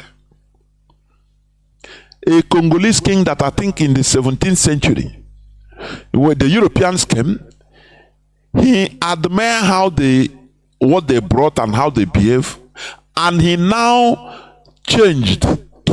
He is a king, a local king. He now changed and want to be Europeanized. He want to eat like Europeans, behave like Europeans. He changed and become a Christian. All his cabinets, they all changed. Now he paid the Europeans to teach them how to pray like them, how to become Christians. Because he miscalculated. He thought that by changing like this, we will become developed like the Europeans immediately. Later did he know that he is selling himself into complete slavery. The thing happened. They changed. The Europeans now, they are bringing plates. He'll be eating with the, instead of eating with the local spoon, as Africans used to be. He started praying like them, discarded anything traditional. They entered, started teaching them. He has even European maids that are serving, that are teaching how to cook European foods, how to do this and that, how to become European. He thought it's like that, but later did he know that it is not like that. Now, when they saw that, he even sent one of his children out to go and study in, I think, Belgium. And that one become a reverend father, a bishop. He become Europeanized. Do you see it? So, now, Europeans now saw that this one is our perfect slave. Instead of, they have completed Christianizing the whole place. Now, Europeans now started sending their slave masters. They started taking slaves from Congo. What they are sending is slave masters. With collaborate, they use the religion to brainwash the people that they are the same. Now they started capturing their people. The king now started shouting, writing, begging, writing to the king of Belgium and even the then Pope of Rome that, look, we want development. We want you to send the people to come and teach in our schools so that we can develop. But all we see is the people that came and capture us as slaves, depopulating us. I will play this clip on Saturday. It is not what we bargained for. We become king. I become a Christian so that I'll become like you Europeans, because I admire you. They laugh because they know that they have destroyed the place. Because they have divided the country. Are you hearing me? They hate themselves. I say. So, Europe, they have easy access to the people. Because the people now, they are Christians. So, they are capturing people. They continue capturing those that are not Christian. They continue capturing them, selling them off as slaves. The man was shouting, begging. He continued writing letters, begging. Even he sent people to go and study. More people to go and study in Europe so that they will come and start developing more, developing to the European standard. They captured those people as slaves. Those he sent to the schools in Europe, they enslave all of them, sell them off. Before you know, the Europeans who invade the place, they said this man is stupid. You think by changing, when you change to our religion, is for you to be, we know that you are completely a perfect slave. So we have access to do anything. That is it. Are you hearing me? So, the mistakes that, what we are suffering today, some of the mistakes come from us also. Miscalculations, sound judgment, or lack of it. Azikiwe was there. Ahmad Bello was talking about northernization. He kept quiet. Britain did all the abracadabra, went to secretly signed and gave the flag, the Nigerian flag, to Ahmad Bello, without inviting him and Awolowo. They kept quiet. They said, don't worry, let them finish what they are doing now, let them go. Not be we there here. You know, as our people, now we down ground. Now we know everything. Now we down ground. Yeah. Ono had the only that perimeter. He believed that no, was everything. He don't know that there are forces that are controlling from above your area. You don't know. It's a mistake of Azikiwe. Now we don't ground now. Let them go. I will show them that I'm Igbo man. I'm an Igbo man now. I will even want Azikiwe say, let us rethink of this Nigeria. I know that this is one of the reasons why even Awolowo was mad. Let us rethink. Azikiwe say, do you go Harvard like me? I beg. I will show them that I'm a Zik of Africa now. You know, why Igbo man primitive thinking. You only Igbo Hana from Wetewa. Yeah, it was when I even no, you know, Yawaji issue wanile. Yawaji a nuclear weapon. He feel himself larger than life. That life is a primitive character till today. That is haunting us, haunting our people.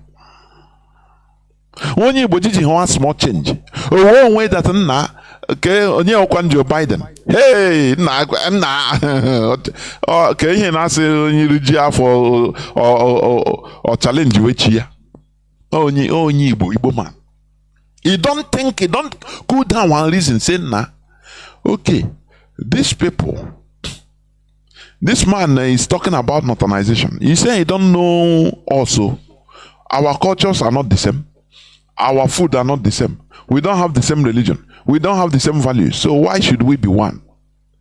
This thing it can affect us in the future. So let us re-examine. Mbono Jike was asking Azikiwe, please now, the way you are going is not good. Azikiwe said now, you yesterday. Do you know how many PhDs I have? Zik of Africa.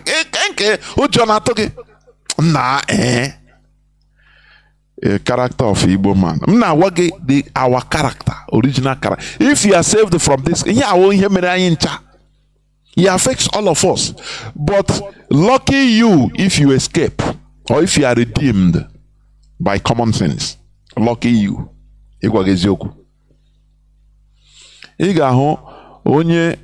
Onye Hausa or Fulani go below Dangote no. You don't hear Dangote making noise. Dangote when he can aganozo now, you got that man or na aganozo. Are you hearing me? But he has the money to buy everybody. Maybe you go to his town. If you see them sitting down, maybe under a tree, he will be there with the other people. If food come, they will eat together, no problem. You will not even know. It's when they say, this one be Dangote. You see, true. But look at a makeover. If a makeover is going, you think he's a president. You see, they understand the character of Igbo man. Go and listen to Alhaji and Kunle, the second part. Listen to them. The second part. You will hear the Alhaji making analysis of Igbo man. They have understood us. He said, make an Igbo man to feel powerful. Give him small thing, just and empower. Let him feel that he is powerful. Finish. Anything you tell him, he will do for you. Tell him clear his people, he will do it for you. Is it not what you are seeing today? They know us. They have studied us. People that will say no, they don't know anything. You don't know that it is you that don't know nothing. You don't know nothing. They are masters. They have studied us, and that's why we are in this mess. Are you hearing me? Look at Emeka. For if he's going, the convoy, his convoy is up to 2 kilometers, and you say, but who is this? Only Igbo man can do that. To make sure that you see that he wants to buy importance itself, not important. But have you seen Dangote going? Have you seen him moving around? Maybe he have one or two cars following him, finish. And you will not even hear noise. You will not know that he is going. But he's the richest person. But look at Emeka Ofo, Atoeze, look at them. You know, noise. Just to show.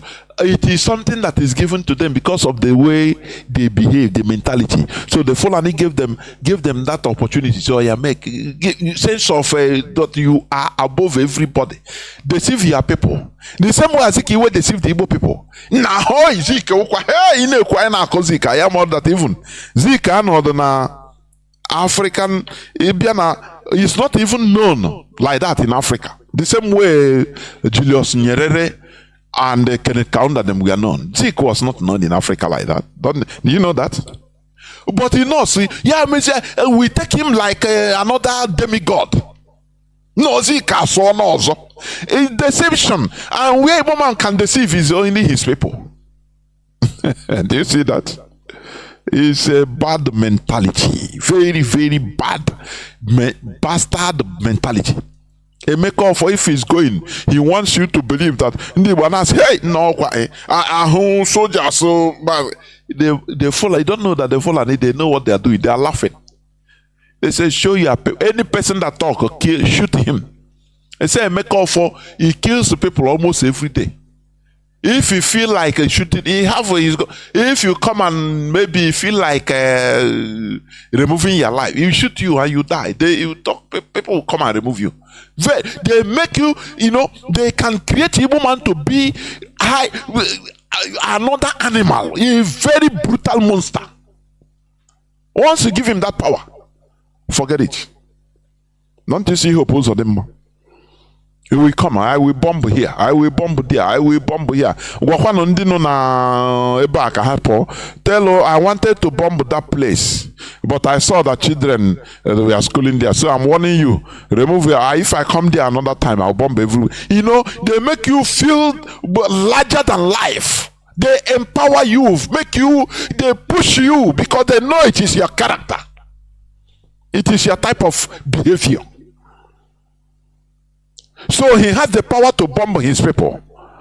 If you tell him, can you solve a problem for us? Why not that power you have? Go and bomb Kasina. Hey, Mban. Deal with other people for our advantage. No way, he cannot do it. But he can bomb his people. He can kill his people. Any person that talks, remove him. Do you see the mess we are in? Do you see the mistakes? These miscalculations made us to lose charge of our destiny. Or extra forces. This world is a place whereby you fight for everything. You fight for everything. Do you see, even internationally, America fought for freedom. Had it been America, it's like, for example, they didn't fight that war. They negotiated and become obedient to, subject of the queen or the king, rather king now, like Australia. They wouldn't have been powerful. They would be like any other under British flag. But they liberated themselves. They took charge of their destiny. Therefore, liberation, taking charge of our collective destiny, it needs sacrifice, selfless sacrifice. When you look at how Israel, how they usurped and took over a land and become charge of it till today, they sacrificed. They reinforced their spies. What you are seeing as a war, 6-day war, this and that, they send the spies. That is why they call them secret warriors. They don't call their Mossad spies, no. They call them secret warriors. Many of them were not even known. People don't know them, but they acted in defense of their, because they didn't want what happened during the Holocaust to happen to them in future. They didn't want to be a country without a people, without a country, without a land where they call their own. You see, they were progressing in Israel, in Europe, single. You know, they have businessmen. Even some of them entered and become prime ministers and, you know, king's cabinet advisors and, you know, powerful positions. But they are not organized as a people. So they didn't have charge. They were not in charge of their destiny, collective destiny, until they had a place. That is why each and every one of them brought out what he could. And many of them were killed as spies. If you study it, if you study the Jewish journey till today, where they can happily say now that they are powerful, they suffered. People sacrificed their lives secretly and openly. Some of the spies in Arab countries, once they catch them, they will decapitate them, cut them into pieces in public. They are Jews. There is one man, Eli Cohen, in 1966, 67, 62, 67, either 62 or 67. He was hanged publicly in Syria, all in the name of making sure to build a place that today people that can proudly call their home. It is not easy to fight for. You see, all the powerful, they fought in order to reach where they are today. So we are not going to be exemption, because we are in this world. We cannot eat our cake and have it. You either sacrifice and we, you know, for us to be free, genuinely free, be in charge of our collective destiny, or we continue being slaves, begging forever. The choice is yours. You understand me? That's why I say this struggle remove sentiment. Oh, you see this struggle? Kill sentiment. We must be focused. If I will be an impediment to Biafra restoration, you cut me. No sentiment. If Mr. B is going to be impediment to our struggle, you cut the person, cut off. Don't say we move on, because we have a place to go. We must be in charge of our destiny. Our being everywhere. So we are everywhere. People that I come and acquire anywhere around the world. People that had it been, we have our country, we build our country, we'll be princes, kings and queens everywhere in our land, commanding. But here we are, everywhere around the world, and they even want to configure our brain to accept it as a good thing. That anywhere you go, if you know Sibo man or Balaka, you know, we are nothing until we make ourselves something, until we become, we be in charge of our destiny. Are you hearing me? Remember the words of Ahmad Bello. Let me play it, please, before I close. Remember.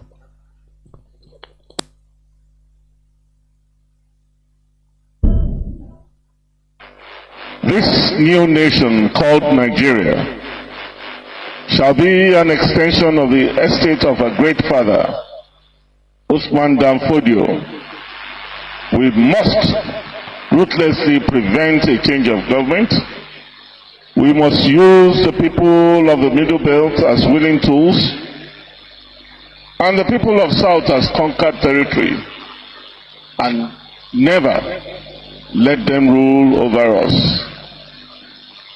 Never let them control their own future. Speech by Sir Ahmadu Bello on 12th October 1960. Do you see the words of a man? Ahmad Bello. He said that they should ruthlessly prevent them from ruling over us. Are we ruling over them? No. They are ruling over us. And the worst is that they should prevent us from being in charge of our future, in charge of our destiny. Are we in charge of our destiny? The answer is no. We cry for international airport, for international seaport. Something that had it been, or we are in charge of our destiny, all these things are often kufu. We develop ourselves. We will not wait for anybody. We develop ourselves. Are you hearing me? We build the factories in our lands. But today we have been programmed to be building churches in our village. I saw somebody talking about in their village, they map out, they are launching for 500 million naira cathedral or church to be built. A village that the school is dilapidated, they don't have functioning hospital, no factory, but they are building church of 500 million. This is a program. Things are bad in our land, but the worst is that the mentality of our people is worst, because this is what you have been programmed into. We need to revive in order to prove Ahmad Bello wrong, because that speech of Ahmad Bello is what is being carried out till death. Don't you see Fulanis everywhere killing, rampaging, destroying? They don't talk only. They accompany their statements with actions and continuity. Not like our people, whereby somebody will come and start doing another thing. Say, now, can you talk to me? Who are you? I beg. If that one do like I beg me, I will do my own separate way. We should be organized, because lack of if you want to be talented people without organization is nothing. It's waste. It's a waste. Israelis, the Jewish, let me call the Jews, when they were in Europe, they were talented, but they were using that talents to build in other countries. Today they are proud to have their country. They build nuclear weapons. They build different types of weapons. They are, different types of technologies. That is how we should be. But in Nigeria, we are not in charge of our destiny. Anything they tell our politicians, they say, they answer, sir. You go and meet them thinking that they are in charge. They are not in charge. They are answerable to others. That's why some place like Haji Eboma is not developed, because it is the Nigerian policy. It's not developed. A place that is churning out the highest amount of gas, oil everywhere, but it's not developed. Instead, the governor will come and even subjugate and collect land from, or if you talk, they will kill you. Do you see? Things that we use to develop ourselves, if we have charge of our destiny, we are prevented from being in charge of our destiny. But today, the agitation for the restoration of Biafra, the call for the restoration of Biafra is a call for us to be or retake our future, a call to be in charge of our destiny. This is where I'm going to stop. I will go into a few minutes break, so that when I open the line, when I come back, I will open the lines and people will start calling in. Please do not go away. I'll be right back.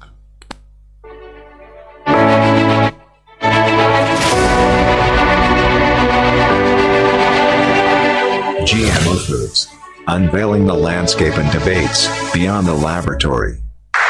Right now, we are going live to the United States of America, where we have the renowned Dr. Phillips Injamenze. He's connected live online, and he's a neurosurgeon. He would have loved to be here, but he's having some patients on life support. That's why he's not here. He's one of the biggest names in this sector that we're talking about today. So please, yes, from Imo State, Nigeria, but he's currently in the US. So he joins us live from the US right now. Please, do we have him so that we can? Okay, good. Doctor, for joining us. Well, thank you for having me. Thank you very much for having me. And I want to thank all the organizers of this, Prof. and all the other colleagues. This has been very, very enlightening. I'm so happy today to be with you. Today I'm going to focus just briefly on the health, and actually there's a big exposition I'm going to make so that we will understand what is going on. We have been talking in the Global Pro-Life Alliance that there should be a ban of all GMO seeds. There is no justification whatsoever. And let us look at the statistics. The U.S. Department of Agriculture produced this graph. I hope you are displaying the presentation which I sent to you. You will see that with use of the Roundup pesticide, the use of insecticides have only but increased in the US, starting from the year 2000 up to even the present day. So really, this idea that it actually helps to reduce the use of insecticide is just a big fat lie. It's not supported. This is data from the US Department of Agriculture. Now, glyphosate by WHO has been declared a cancerogenic substance. So this is WHO. This is they did that on March 20th, 2015. So there is no scientific argument that will support that glyphosate. Does it cause cancer or it doesn't cause cancer? The evidence is very clear. We know that the Monsanto maize damages the liver and kidney.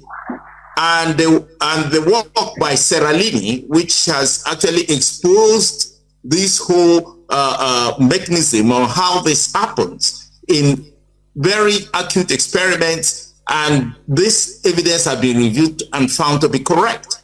So you can see GMO foods cause liver, kidney failure, they cause breast cancer, they cause intestinal lesions, they cause liver, soy, for example, soy, GM soy actually has been found to damage the liver structure.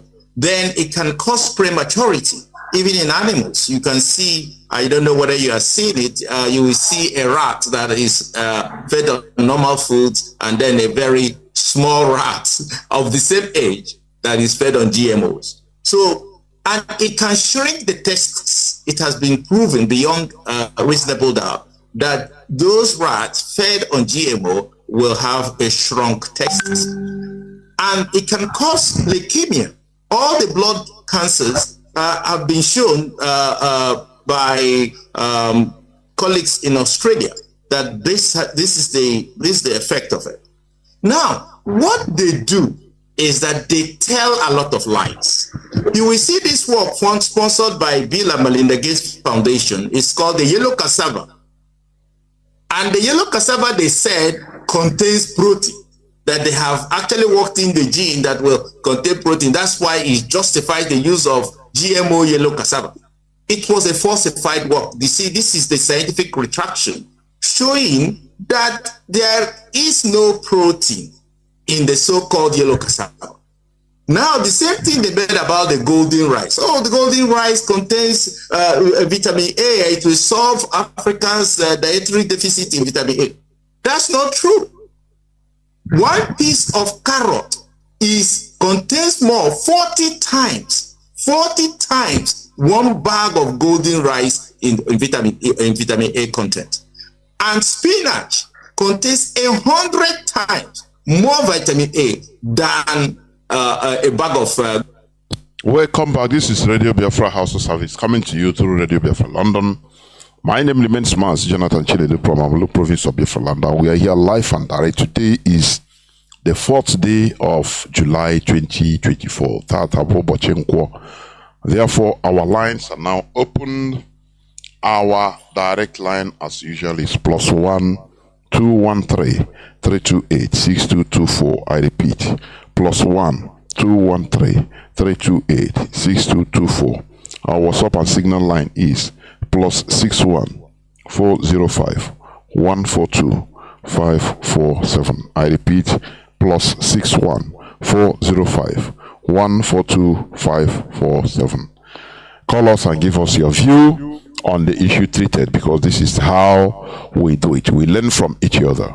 I have a caller that has been waiting. Caller on WhatsApp, please. You're the first caller. Make it worthwhile. Can you hear me, caller on WhatsApp? Yeah, I can hear you, Professor Mazi Jonathan. Udodrege. Good evening from my location. Mazi Udodrege. Udodrege Jisike Machineke. My name is Professor Biafra man, and Mazi Jonathan. Video you play last before you open the line is, it touched my heart. Na here Amadu Bedoku no, and all the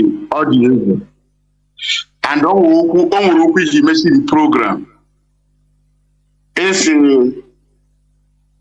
onye na-eme nke ya ihe a bụ nwere onwe ndị ugwu kwụkọtara ọnụ so nke ebe na ndị be anyị akwụkọta ọnụ onye ọbụla na-aza eze onye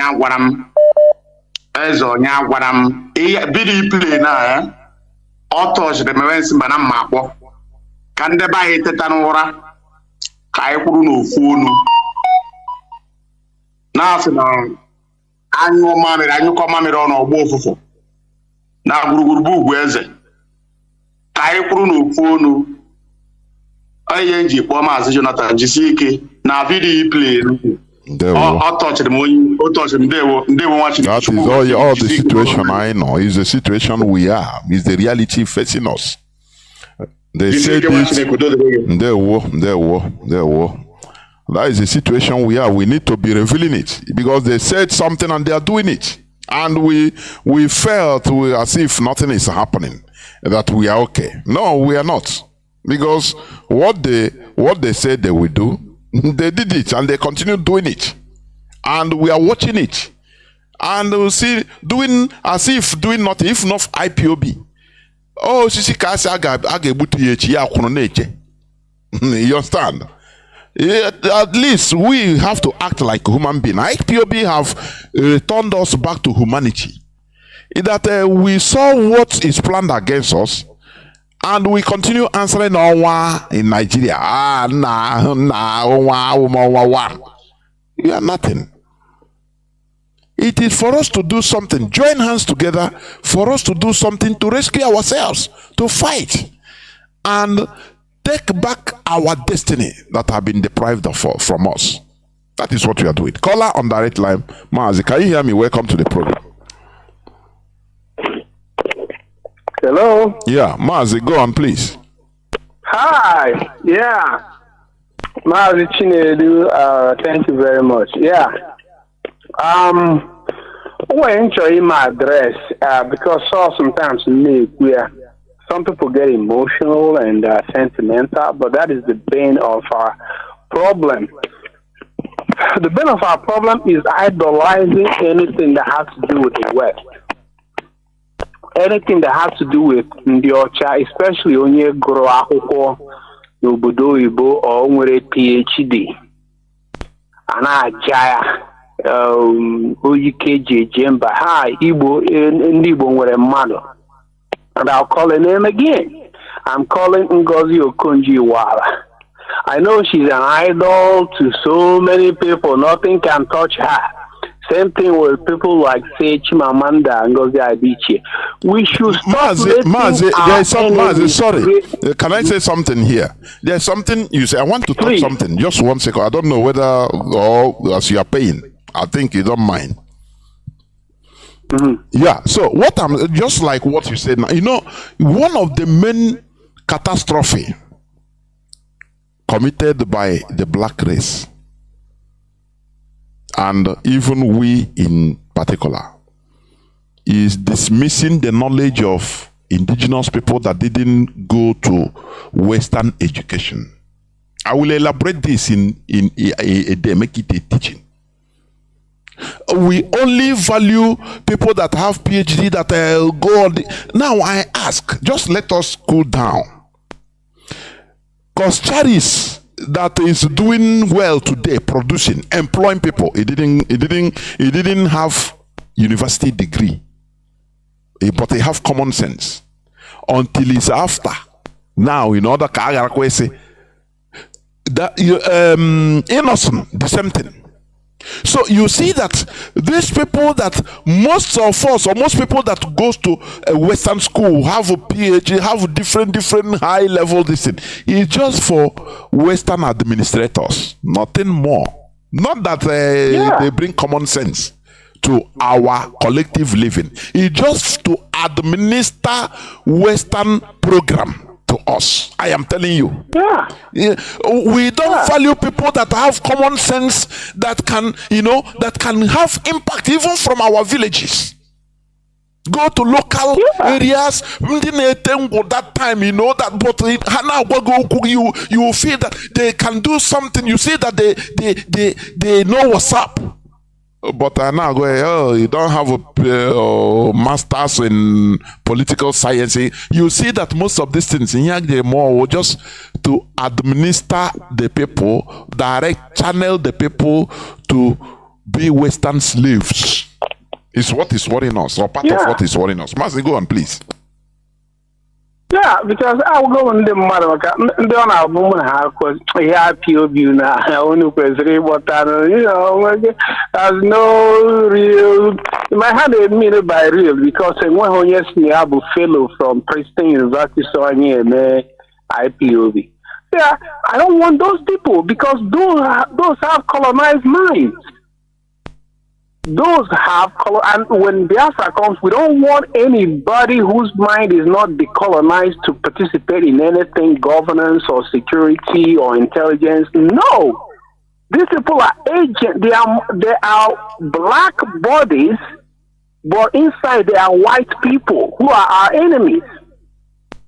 You know, and thank God our leader has come up with a proper word. They are intellectuals. I don't respect these people.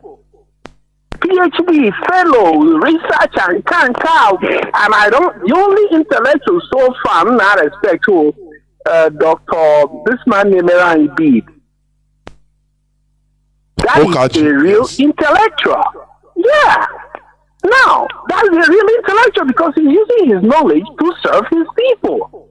I will go in the matter who in his right thinking mind, a black or African intellectual, can I rule WTO or IMF or does WTO IMF have anything positive, any positive impact in Africa? Let somebody tell me. Look at Kenya now is because of IMF and World Bank, but you people's heroine in Biafra because of Konji Wal. Oh, Nyakoni Obana Ja Ango Gotiana oh, our lady. You are a poison if you're involved in that kind of organization that are destroying our people. I don't have any respect for you. Absolutely nada.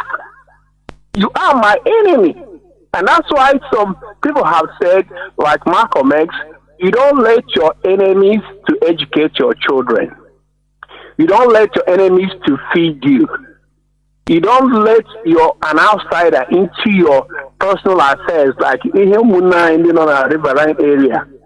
The division we have, where some people are saying we are not Igbo, I know be Igbo, I be Igbo, because you let outsiders like Yoruba and Fulani to interject into your brotherly affairs.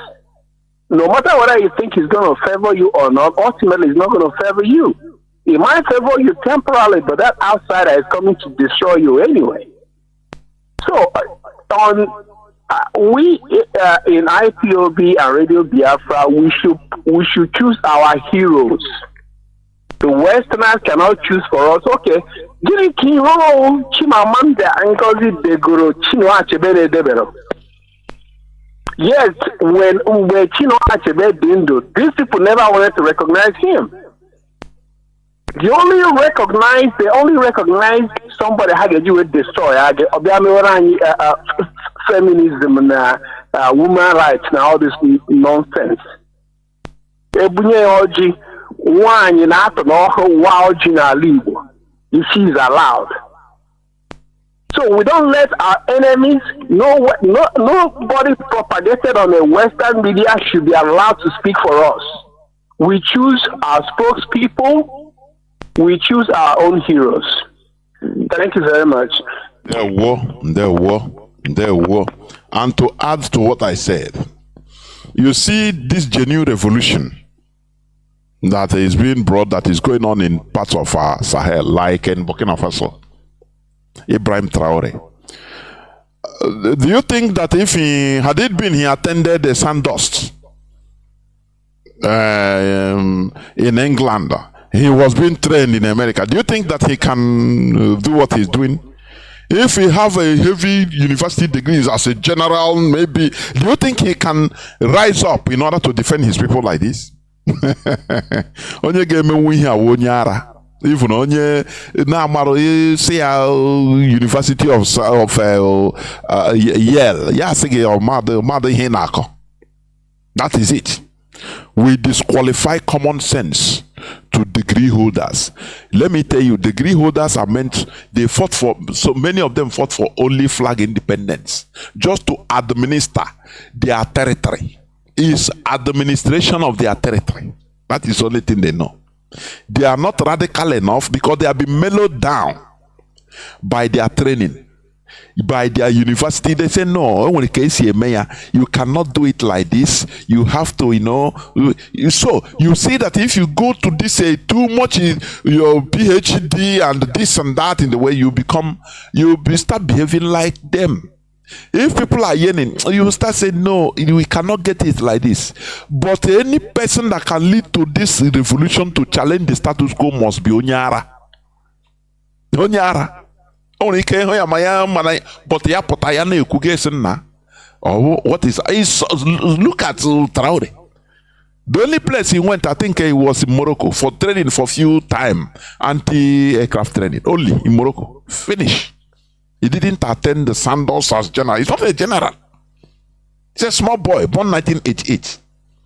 They're just giving an example.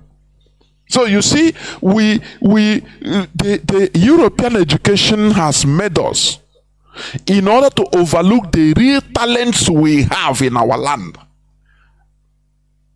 I don't know whether people understand what I'm saying. People that have common sense. That's why I like Gaffey.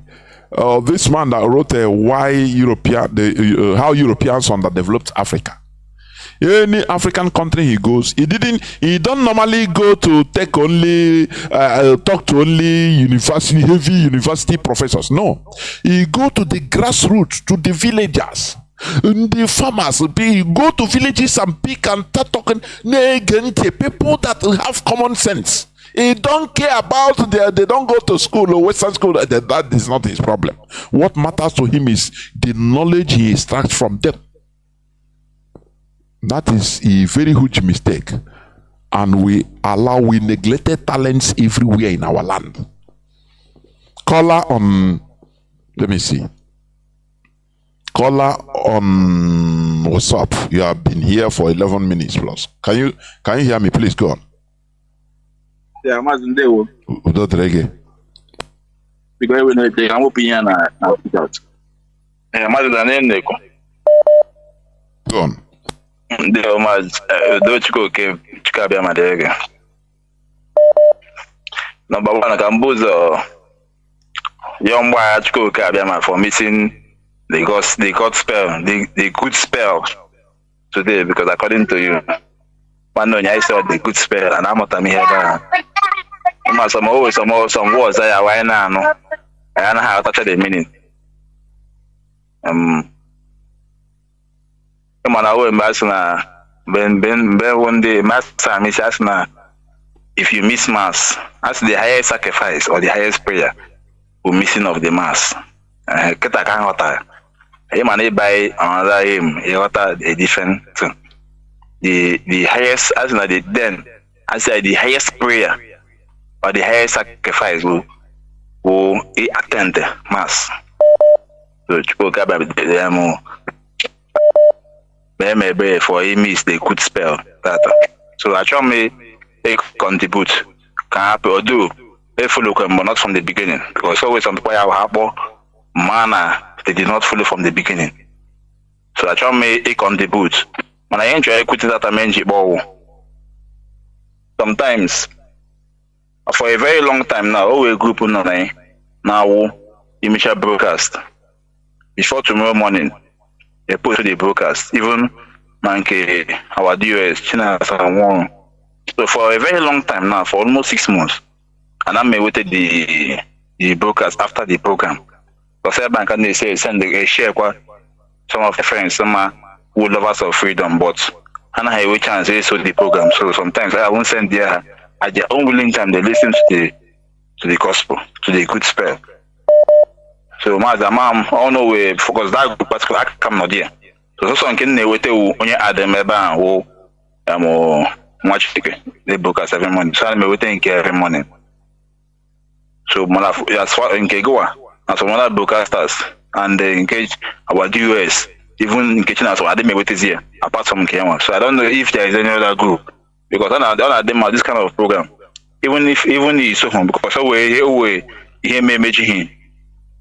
Although we might do an just to tune anytime we chance on me. So I don't know if it is possible. So I will try to. Yeah, no problem. I will try to add you in a group or sending sometimes. You understand? Thank you very much. Caller on direct line. Callers on WhatsApp and Signal, please hold on. Let me take the caller on direct line. He's been waiting. Caller on direct line, can you hear me? Please go on. Welcome to the program.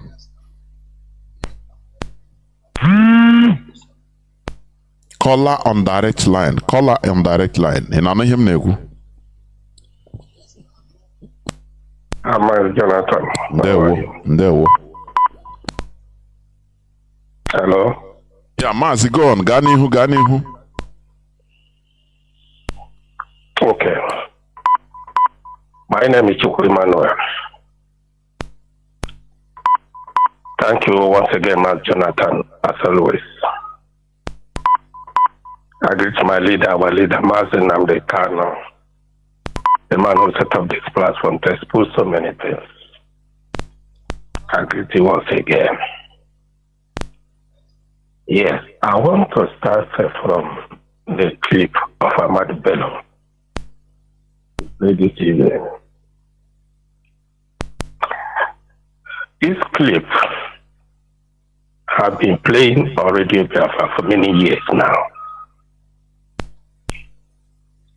When I start to think about this statement made on 12 October, 12 days after the so-called independence of Nigeria, 1960, and how carefully the Fulanis followed this order. And I take it and match it to the teaching that our leader has been teaching on this platform for over 10 years. And the level we find ourselves as Igbo race in Nigeria, I become worried. O nwere ilu ndị Igbo na-atụ sị n'otu mkpụrụ okwu zuru nwa maara ihe otu mkpụrụ okwu kwupụtara okwu ahụ ewere ya tinye n'akpa ya, ọ ga-echefu tinye na okpuru isi ya. But nwa nzuzu ị na-agwa ya okwu na ya na-aba na ntị nke ya si na nke ọzọ na ọ bụ very very bad. Ọ bụ ihe mwute by now. Ahmadu Bello kwuru okwu 1960 since you are gonna walk towards it till today. Ajụjụ agha ahụ akara aka ya mechaa rie ngwụrọ onye ka ga-apụta, because ndị Igbo si na agha akara aka na-eri ngwụrọ. Nnamdi Kanu akụọla ekwe tie mkpu gaa ụwa dum kpọkọ ụmụ Igbo n'obodo dị iche iche gwa ha lekwa ihe na-eme, lekwa ihe na-abịa. Up to today, ichecha lecha ihe na-eme ya na-agbaganya mmiri, ma gị wụrụ mmadụ ya na-agbaganya mmiri, ya na-ewute gị. Ruo ole mgbe ugboro ole ka ihe ga-eme ndị Igbo ha mụta ihe n'elu ụwa, ihe dị na Naịjirịa? Ọ na-eme ndị anụ ihe a na-akọ maka Peter Obi n'iwu president in Nigeria. Peter Obi all of a sudden mere appear last year, last 2 years before ha kwuo okwu ime election ya na Basenjo kpọrọ ya gaa London with Nwike. Ha ga-azụzụcha ihe dum ha zụzụrụ ebe ahụ. Peter Obi lọtabịa fọm pati ọhụrụ. ihe dum ahụ mechaa ihe ga na-eme Peter Obi till today. Peter Obi na-elekwa anya 2027 onye Igbo okwuto ga-esi mee were dis clip Amadu Bello wee jere Peter Obi na ndị ochie ka amara ma ntị Peter Obi ọ ga-emepe ya na ndị ochie ndị ahụ na-akụrụ ya ekwe na-akụrụ ya nkwa ọ na-agba ka Peter Obi mara na the worst Igbo people number one ma agụwa na group Peter Obi is one of them. Olee ihe mere ugboro ole ka ihe ga-eme Peter Obi ị nweghị ike isi n'ihe mere Azikiwe na mistake Azikiwe mere during the time of Azikiwe nwụrụla anwụ na were mụta ihe a na-agbawa obi ọ na-ewute mmadụ. Ihe na-ewutecha m lee the extent emerela ndị Igbo na Nigeria. Nwoke onye Igbo ji kpọrọ n'isi na-awụ pati. Ihe a ndị a na-ezuzu si na ha wụ senators ndị Igbo. Ha wụ senator na ha wụ House of Representatives. Na ha wụ gọvanọ n'ala Igbo. Ha enweghị ike pụta kwuo okwu ga mmadụ. Ha na-ekwu okwu dịka slaves ha wụ. Ha chefuo n'otu ụbọchị na ha ga-awụ. Dịka Azikiwe nwere n'otu ụbọchị na ha ga-awụ. Ha na-echeta na onwe ndị ha ga-ahapụ mgbe ha nwụrụ. Olee ihe ga-awa ọnọdụ ha? Ndị Yoruba ewezi ndị Igbo dịka NSS. Achụpụla ndị Igbo na gọọmenti na Naịjirịa. Ha nọ na-asụ ụlọ na-agba gburugburu na-ezuzugharị. Ịwụ gọvanọ olee uru ịbara ma ndị ahụ ebe ahụ isi ma ha na-ahụ ụzọ ya wụrụ gị nwa na-eche na ahụ ụzọ na-ewu gọvanọ na-ewu House of Representatives na-ewu senetọ ebunye gị moto ego a ga-eji mezie Naijiria were ezuoro ndị ohi na ndị ama moto ha na-agba na-akwụghị ụgwọ ha na-eri ego na-aṅụrị ndị Fulani were nwayọọ na-eme ọkpụkpa anyị dị Naijiria. This type of people olee ebe ndị a siwa ajụjụ onye ọbụla awụ mmadụ ga na-ajụ. Ndị Igbo sọnsọ ndị na-enwe olileanya n'elu ụwa ihe merela ugboro ole ha ga-abụta ihe ha na-eji ihe mere ha abụta ihe ewere bulldozer na-akwatusi ụlọ ndị Igbo nọ na Lagos na-ele anya n'azụ onwe onye na-ajụ ese Emmanuel ọrụ ya na-ezuzu Emmanuel iwu anyanwụ na-ezuzugharị ya na ndị otu ya ọha na eze ndị Igbo na-ezuzugharị ya na ndị otu ya. Ihe unu na-afaịtị wụ ka unu wuru ohu na Naịjirịa. Nnamdi Kanu gbata mbọ dum adị ya dịka mmiri a na-awụ n'okwute. Unu na-afaịtị ka unu wuru ohu sọsọ ndị Igbo na-afaịtị ka ha wuru ohu n'elu ụwa. Ọsọ dị ihe m chọrọ ikwu n'abalị ahụ gị wuru onye Igbo gị mara ihe sọpọtụọ IPOB sọpọtụọ DOS sọpọtụọ Chika Edozie m na ndị otu ya ma ọ wụ ya ihere emeela ndị Igbo n'elu ụwa maka ndị Igbo ndị ya ewere ego onye ha ere nwanne ha. Gịnị ka iji ego eme? N'abalị yesterday ka Jonathan kwuru okwu maka somebody nwere ike izuru up to $69 billion. O wee were ruo Nigeria wụrụ London. Ọ bụ ofu onye ọgwụkwa ndị ike ọzọ. Have you seen a place like that? Where? What a people is this? Ewere ego nye mmadụ ya agbaga Finland na-egbu ụmụ nwanne ya na-ọkụ ụlọ ndị mmadụ ọkụ na-echubi na-akụ ndị mmadụ chefuo n'otu ụbọchị na ya ga-anwụ. Simon Ekpa gị chefuo na ị ga-anwụ anwụ. Ihe ha na-eme unu ndị Igbo ihe ha na-eme ndị a bụrụ ọnụ ihe na-emegbu unu na-eche na unu na-emegbu Chinasa Nworu na Chika Edozie m na DOS n'ọnụ onwe unu ka unu egbu unu emeela ka isi iro unu tonata n'elu ụwa ndị Igbo ewu atụrụ. Thank you, Jonathan. Ndewo. People to come here will be your friends and others. Ndewo. and all will help Biafra. Nnamdi Kanu ga-apụta. Anyị ga-adị ije ruo n'ọgwụgwụ ya. Thank you and God bless. There will, thank you. Caller on signal, I think. Caller on signal, can you hear me? Are you still there? No, I think it can no longer wait. Caller on direct line, I mean on WhatsApp. Go on, please. Caller on direct line.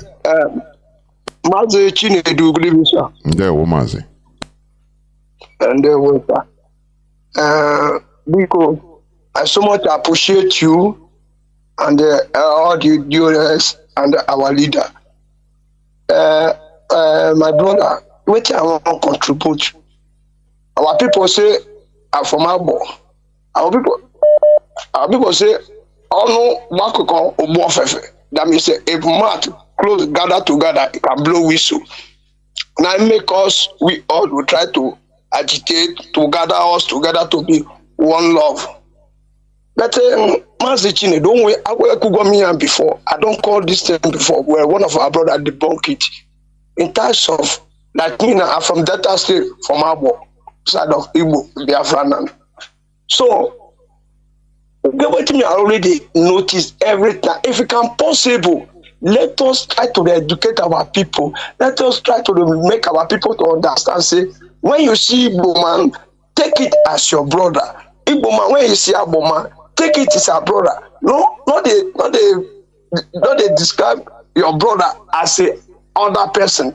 You can't share, but what they against this divide and rule. But you will still see a lot of we people, especially people in diaspora. They only count about people say, I want to own the titi that I own the living. According today, Master, for work for the Colonial. You know what one woman tell me? I just greet her good evening and ask her. Small time, I seen this one ask her Igbo. I kusi Igbo. I say I kusi Igbo. I say because money onye titi na Igbo onye Benin na. Hi, I say onye Benin, I be Benin man. My sister got I say you don't know say this man na Abo man.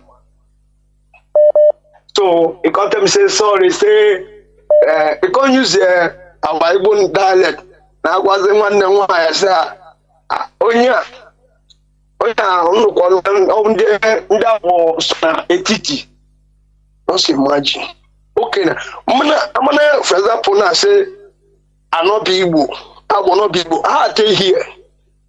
All the same thing, all the same markets day, all the same beer, all the same money, all the same mini kind of mommy. So anyway, our people will try to separate us. Mostly our Igbo brother only like to count our people as Bini. I got him. Including the other day, one group they fight, all those Bini boys they fight. One guy tell me say, no, our people they fight too. And I say, which are our people? Because I know my people say they are very peaceful people. I read there. I don't say that Bini people. I say, no, I'm not our people. I don't say, my brother, are you okay? How they speak Bini? How they do anything like Bini something? Are you okay?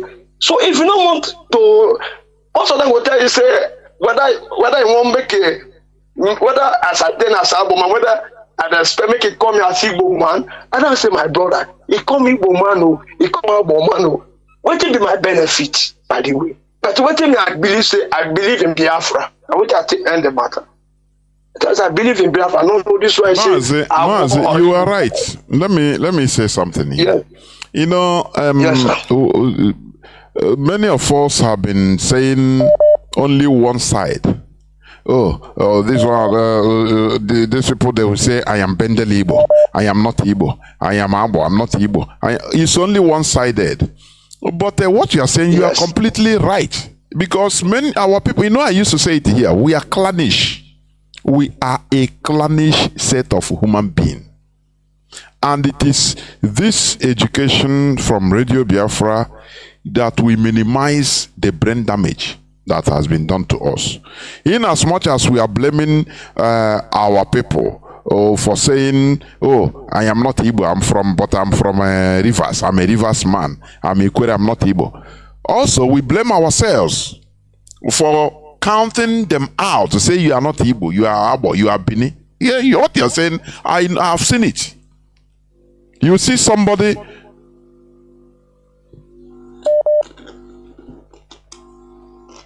You will see somebody from Imo, from Anambra. When you see a person, you will say, ah, Nnamdi, how can they be near? You are right. You understand? I understand you very, very correct, very well. You know? I understand you very well. So it is something that we have been correcting here on Radio Biafra. You are completely right. So it is only education that we remove it, because we are clannish set of people. Anambra person will see Imo as a different person. Imo will see Ebony as a different person. The other day, don't you see where, even discriminating against people from Ebony, from Mabakiliki in Onisha. Yes. That they will not give them house because they are, as we are talking against the ills of others, let us talk our own ills. Here on Radio Biafra, we say it openly so that we will come back to our senses. We are clannish, completely clannish. It is something we have to, without us coming together, we are all lost. No side can do it alone. Nothing. No place can. This state we are talking, Imo, Anambra, this and that. When was the first state created? 1967 of yesterday. And it was created to undo us, to destabilize Biafra. Nothing more. So, why should we continue, instead of seeing ourselves as one people, we are? That is why I used to say that, you see, this autonomous community, yes, it is our value, but we have taken it to a very primitive level. There are things we need to change. As time moves on, we change things. As time changes, we have to mutate. We have to, change with time. If we continue taking it the same thing, it was like that since 1920. It should be like that. No, we should be changing. The autonomous community, we see it is preventing us from even having central command, and our enemies are using it against us. So that when you talk from Olo, for example, when you talk from Olo and complain what is happening in even our Mama, which is also part of Olo, they will say, no, they are different. They are in our own autonomous community. Omudiato is another autonomous community. So, they use it to divide us into pieces. And it is very, very bad. Mazi, please go on. You are right. Go on. Yes, Mazi, thank you so much. Because this thing is sometimes I think it because we are clamoring to get a nation called Biafra. That's why sometimes I see a lot of our people, most of them, especially I'm living in Netherlands here, I see a lot of old people that supporting Barton. I start crying, shedding tears in my mind. Neighbors, I can't open. Say, any man, if we have Ezioku, you will back the Ezioku, you follow the wrong way. So, Mazi, the thing, what we they face here is very painful situation. But I so much thank God. I can remember a lot of words when you always say, he said, according to the structure, the structure of IPOP, the leadership, say we are okay. That word there, I know they forget that word. Because that word there, if I remember about our structure, about IPOP structure, God, I know say anything, I can do anything, I can submit everything on me, submit that to Biafra. I know say I get hope. Are you getting me? So, my brother, I so much thank you, Mazi Chinedu. Thank you so much for your education, for you to educate all the way and be Biafra. I so much appreciate all Radio Biafra presenter. I so much thank you people. God bless you. We must continue exposing the ills. Because if we don't do it, then what is the need of our sanitization? We must continue. Caller on What's up? I mean, caller on signal, sorry. Can you hear me, Mazi? Go on. Thank you, my brother. I can hear you. Good evening. Yeah, good evening, dear friends and lovers of freedom. Thank you, my brother. My name is Ifan Chukwumada Abichi, and I'm reaching you from the Netherlands. My brother, there's a way you put it. Is it the continuing effect of colonialism? Let me paraphrase like that. When we're in your, in your submission, you spoke about that issue of a person or a company, just one single company, having $69 US in their account. 69 billion in Texas. Yes, exactly. 69 billion. 69 billion. US. Just imagine, just one account, one person, one company, whatever. Then when you multiply the multiplicity of companies and individuals that have been stashing such amount away, then you ask yourself, could this be possible in an independent and sovereign republic of Biafra? The answer is capital no. It can't happen. It can't be obtainable. And that is why we are telling our people that Nigeria is a British zero liability company that they continue to give. Because when we say that this amount is in Texas, another amount is in private bank account, Buhari's daughter, who haven't worked one day in her life, has $3 billion in her account dollars, and his wife has so many billions. All those Fulani oligarchs and kleptocrats, and all, not only Fulani, because all of them going there, they are thieves. So when we are talking about those people, then we ask ourselves, how much is the Great Britain, so-called, taking from Nigeria that makes her allow Nigeria to exist and to continue to hold up Nigeria, to help to kidnap our leader who is opening the eyes of those thieves? Then we ask, what is her interest? They don't want our leader to open those things so that people will start to think maybe it's better to divide. But our people used to say that word, there is power in word.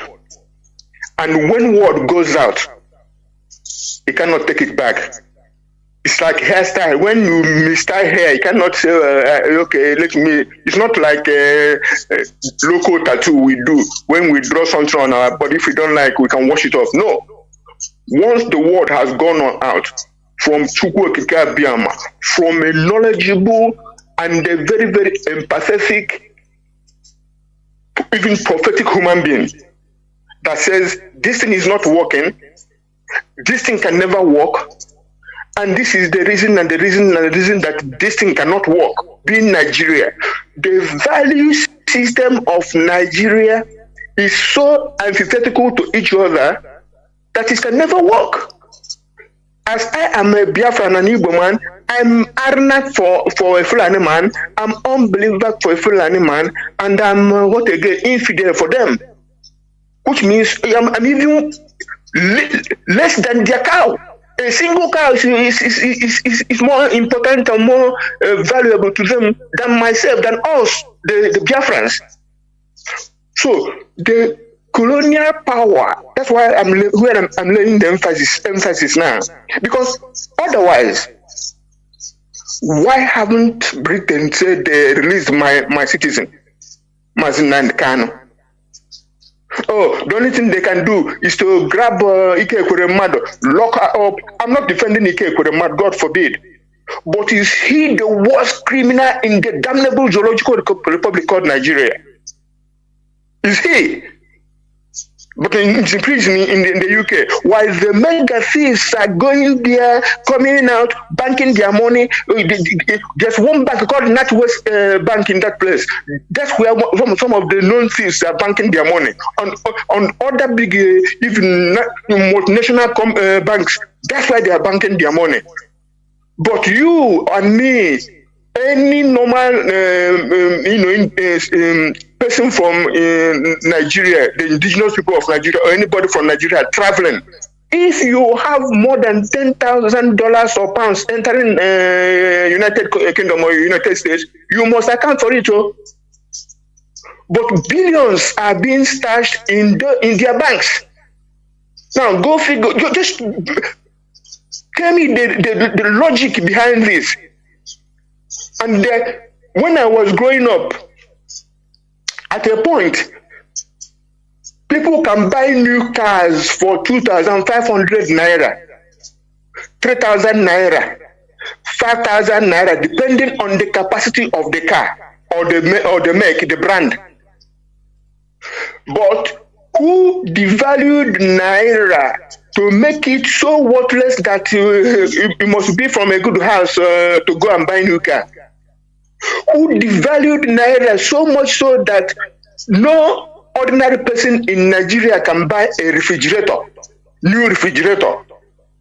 Because Nigeria, when the IMF did a structural adjustment to Nigeria, devalued naira, they continue to devalue naira. Nigeria has no finished product to sell to them. But they made naira so cheap that when they come to buy what Nigeria has to say, that is minerals, oil, gas, and other solid minerals, they will get it for almost for free because of the exchange rate. Now, when a Nigerian gets that their devalued money, go and price a British-made refrigerator or American family-sized refrigerator. They will tell you the price. And that is why they are jointly holding Nigeria up. Remember, Biafrans and even Nigerians, remember that it was David Cameron, the Prime Minister of the United Kingdom, and Barack Obama, the President of America, who pushed out Jonathan, good luck, Ebere Jonathan, from power to put Buhari. Why? Because he will do their bidding, no sweat. And because of doing their bidding, no sweat again, is why the man who is there now, they said the Muslim ticket, put to Bola Ahmed Tinubu and the Shetima. Now, Muslim ticket has signed this Samoa agreement. And then you ask yourself, what is a Samoa agreement? Samoa agreement is to legalize this LGBTQ+. And then you ask yourself, is LGBTQ plus the Samoa that is one of the articles in Samoa agreement? Is it the Muslim value? Is this the Fulani value? Is this Hausa value? Or is it Christian value? Whose value is it? But the Muslim ticket is signing it for you.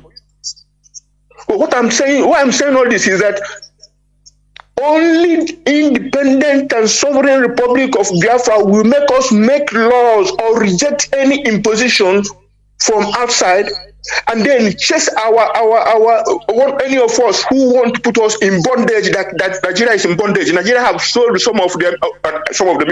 Oil and gas in Nigeria have been mortgaged. That means they have sold and taken money. The only thing is to let them to be taking it. And the shamelessness in this world is that people are taking oil and gas from Biafra land, and Biafra land is living in darkness. And those people are people who are bringing you Bible, teaching you about heaven, teaching you about democracy and human rights. Biafrans don't have right to electricity and to have power to power their industries and businesses. And people are following some people so sheepishly. My only and our only consolation is that IPOB has come. And IPOB of 2015 is not IPOB of 2020 to 2021, and it's not IPOB today, because we have the progression of enlightenment in our people. So nobody can hoodwink us again.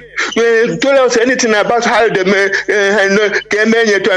so just know the way we can do it, that we can make our own laws, except and only when we have our own independent and sovereign country. So why I'm basing my talk here, because the Fulani is militarizing every place. If you see a soldier, when I was growing up, if there's a fracas, you hope that a soldier or a police will come. When I was younger, this is my talk here because the Fulani is militarizing every place. If you see a soldier, when I was growing up, if there's a fracas, you hope that a soldier or a police will come. When I was younger, this is my talk here because the Fulani is militarizing every place.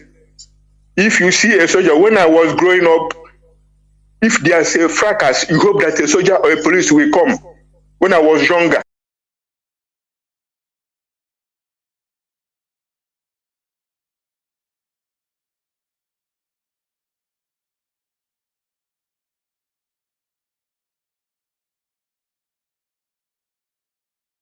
My brother something today.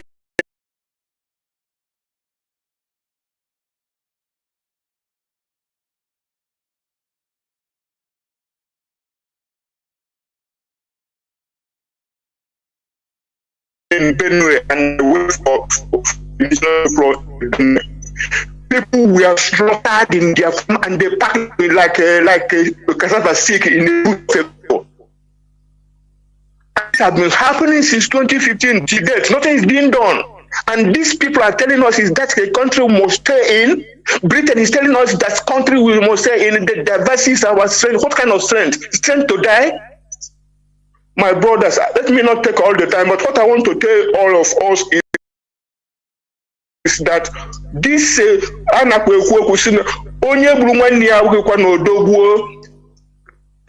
let's stop this lawlessness in our place and support the leadership of IPOB, the Directorate of State. While our leader, we pray that he come out very soon, we must support the Directorate of State. We must support the Eastern Security Network. Let's stop this lawlessness in our place and support the leadership of IPOB, the Directorate of State. While our leader, we pray that he come out very soon, we must support the Directorate of State. We must support the Eastern Security Network. The leadership of IPOB, the Directorate of State. While our leader, we pray that he come out very soon, we must support the Directorate of State. We must support the Eastern Security Network. Very much. Caller on WhatsApp. I think the leadership of IPOB, the Directorate of State, while our leader, we pray that he come out very soon, we must support the Directorate of State. We must support the Eastern Security Network. Very much. Caller on WhatsApp. I think the leadership of IPOB, the Directorate of State, while our leader, we pray that he come out very soon, we must support the Directorate of State. We must support the Eastern Security Network. Very much. Caller on WhatsApp. I think the leadership of IPOB, the Directorate of State, while our leader, we pray that he come out very soon, we must support the Directorate of State. We must support the Eastern Security Network. Very much. Caller on WhatsApp. I think the leadership of IPOB, the Directorate of State, while our leader, we pray that he come out very soon, we must support the Directorate of State. We must support the Eastern Security Network. Very much. Caller on WhatsApp. I think the leadership of IPOB, the Directorate of State, while our leader, we pray that he come out very soon, we must support the Directorate of State. We must support the Eastern Security Network. Very much. Caller on WhatsApp. I think the leadership of IPOB, the Directorate of State, while our leader, we pray that he come out very soon, we must support the Directorate of State. We must support the Eastern Security Network. Very much. Caller on WhatsApp. I think the leadership of IPOB, the Directorate of State, while our leader, we pray that he come out very soon, we must support the Directorate of State. We must support the Eastern Security Network. Very much. Caller on WhatsApp. I think we pray that he come out very soon, we must support the Directorate of State. We must support the Eastern Security Network. Very much. Caller on WhatsApp. I think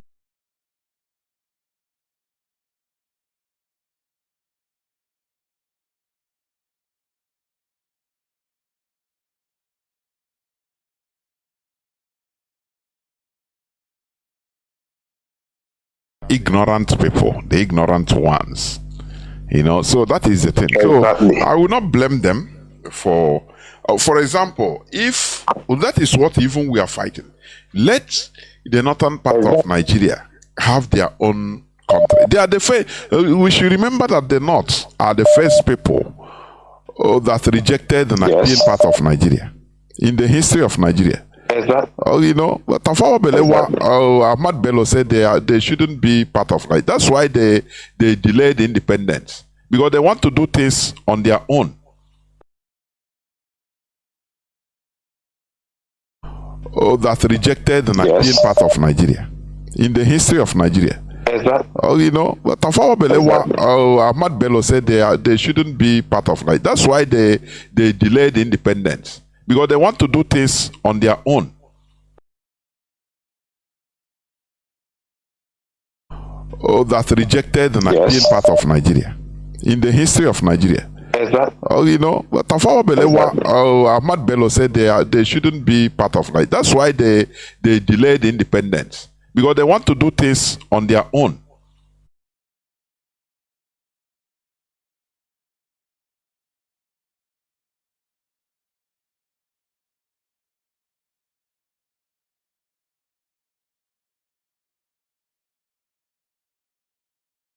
Thank you for this very answer you gave, because for many months now I've been reasoning the architect of this their fight, starting from then, let me say 2015, when they were bombing everywhere.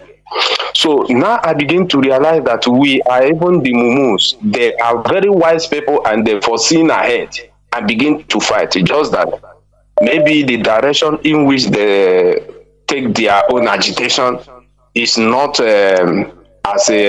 is not being recognized. Mazi, it's not. I cannot see it as the direction they took. No, but because we are amalgamated with them.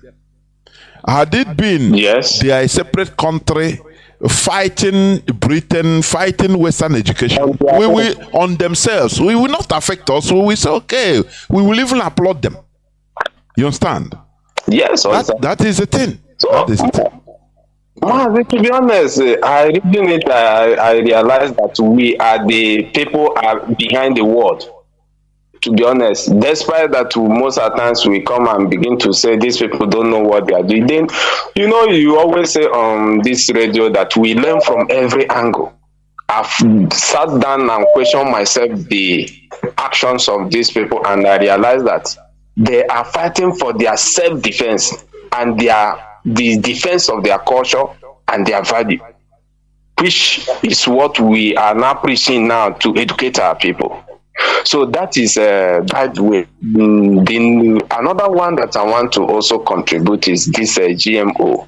Mazi, to be honest, this GMO, our people, I'm on ground, to be honest. Our people are not even hearing anything about this. Even our people, the few people that I've also meet and interact with, they even need that GMO corn more than the other people.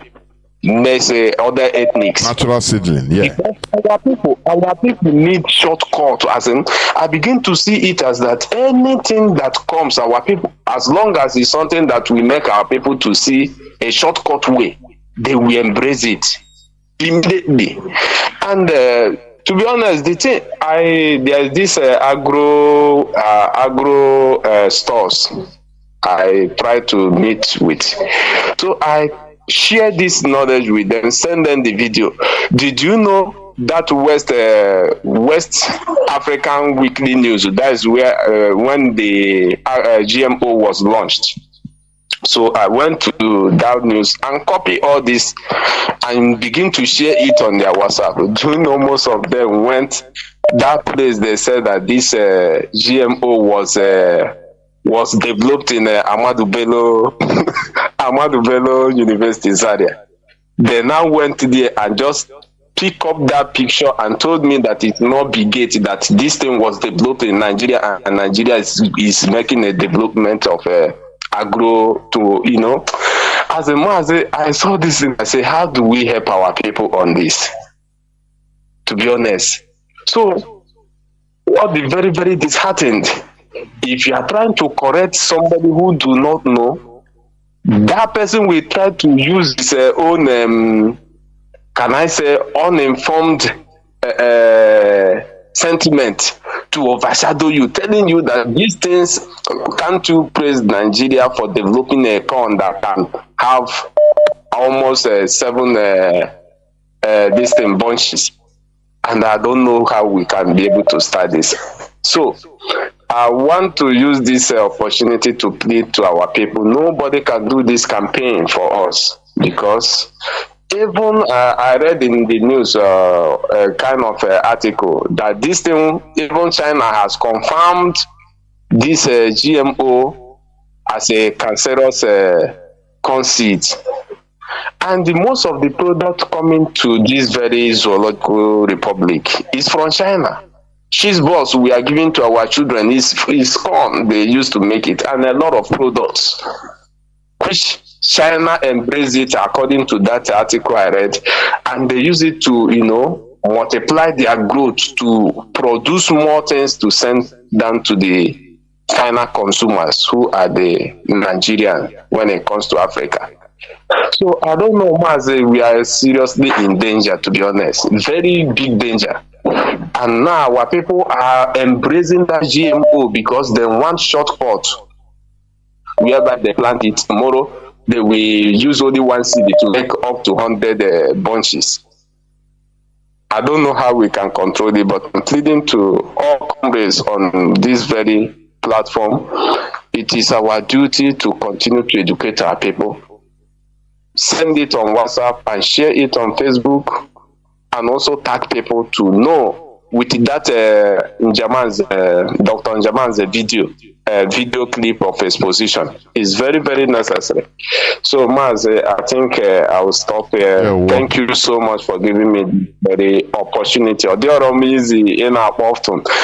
that which somebody draw your attention to concerning your clip, we also need it, because this time around, if you don't fight about electricity, you begin to fight about data connection here in Zoological Republic.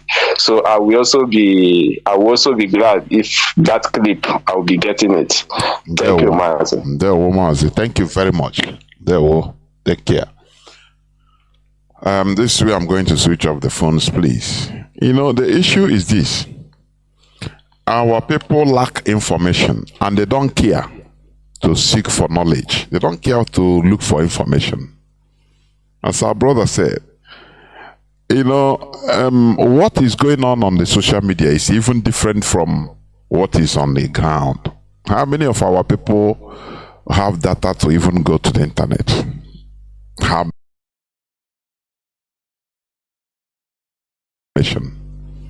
As our brother said, what is going on the social media is even different from what is on the ground. How many of our people have data to even go to the internet? How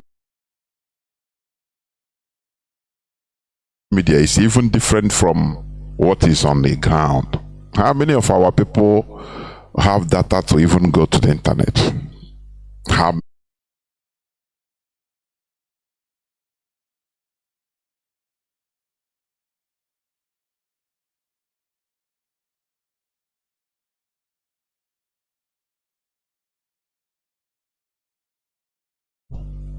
one clergy, one church.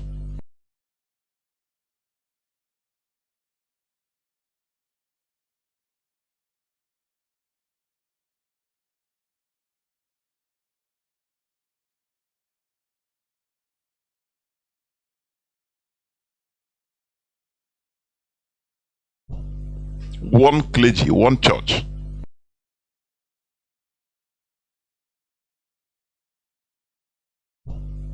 One clergy, one church. So, this is the problem. If, for example, all these clergy, all these pastors start educating our people, educating their congregation about the danger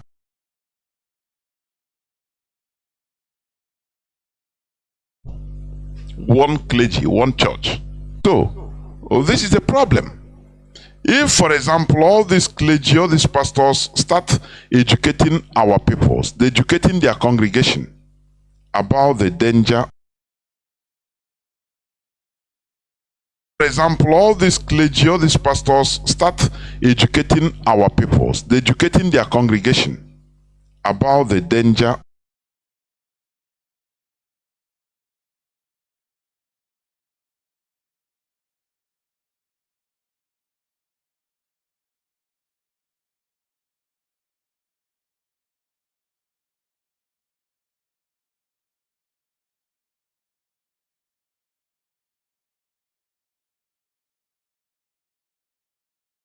Anything that the government dishes out to the detriment of the people, they go with that. As long as, because that is how the government leaves them.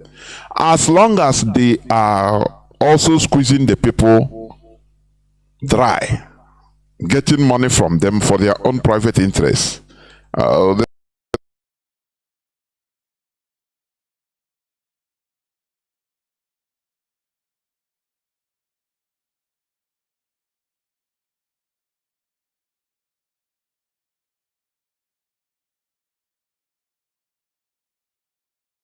They don't care, because these are the people, like our brother lamented, that our people are not getting this information as they should.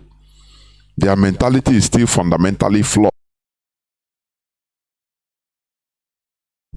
They don't care, because these are the people, like our brother lamented, that our people are not getting this information as they should. Their mentality is still fundamentally flawed. Our people are not getting this information as they should. Their mentality is still fundamentally flawed.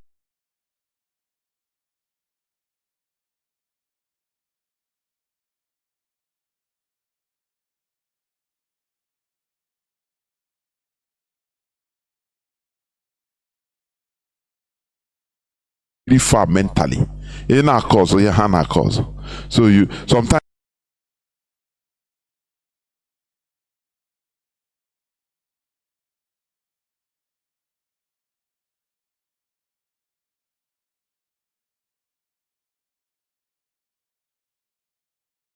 far mentally in our cause or your cause. So you sometimes is it not better for you to eat why you know so they made but you see that it is a burden. You cannot do it. If others do and live well, you will be miserable unless you continue the work. That is it. So we must continue nonetheless until Biafra is restored. Thank you for listening on to this hallowed platform. Biafra remains who we are. Biafra remains our religion, our ideology. From me, Mazi Jonathan, from here, it is simply good evening.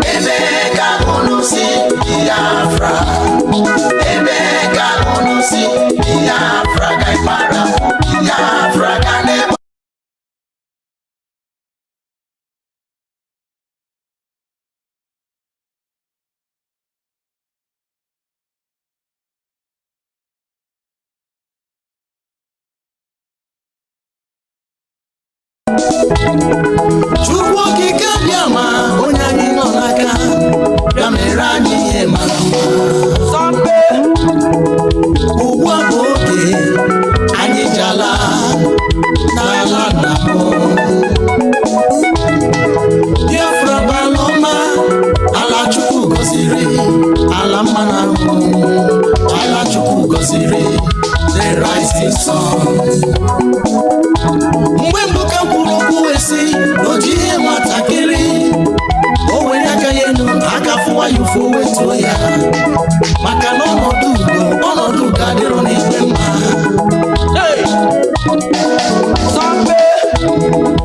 Lee ndị ala adịghị mma, ndị zuru, ndị na-aṅụ ọbara mmadụ, aka fụwa ya ụfụ wetuo ya, maka na ọnọdụ ga-adịrọ n'igwe mma. Sọmpe lenda ala dị mma ndị zuru ndị na-aṅụ ọbara mmadụ.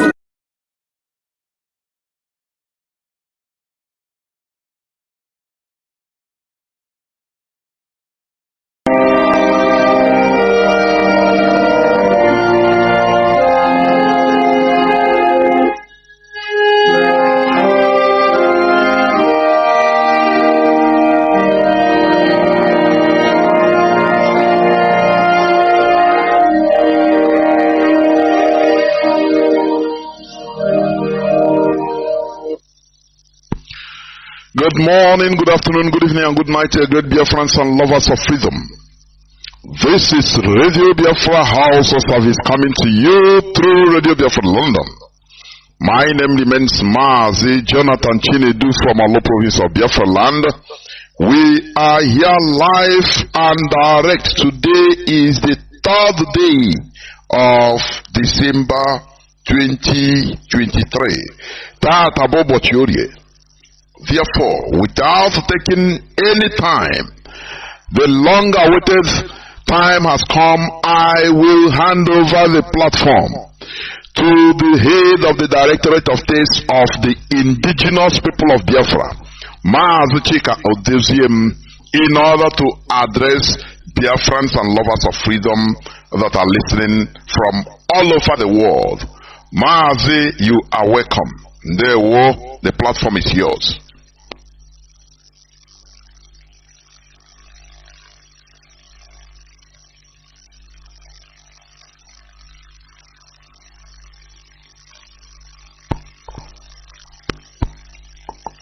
Mazi, can you hear me, please?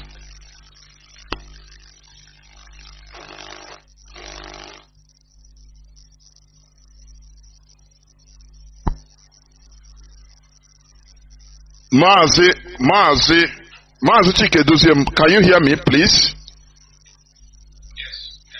Yes. Please, the platform is yours. Please go on. The whole world is listening.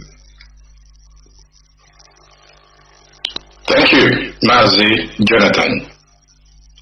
Good evening, great Biafrans. Good afternoon, good morning, and good night to all of you, depending on your time zone this very evening.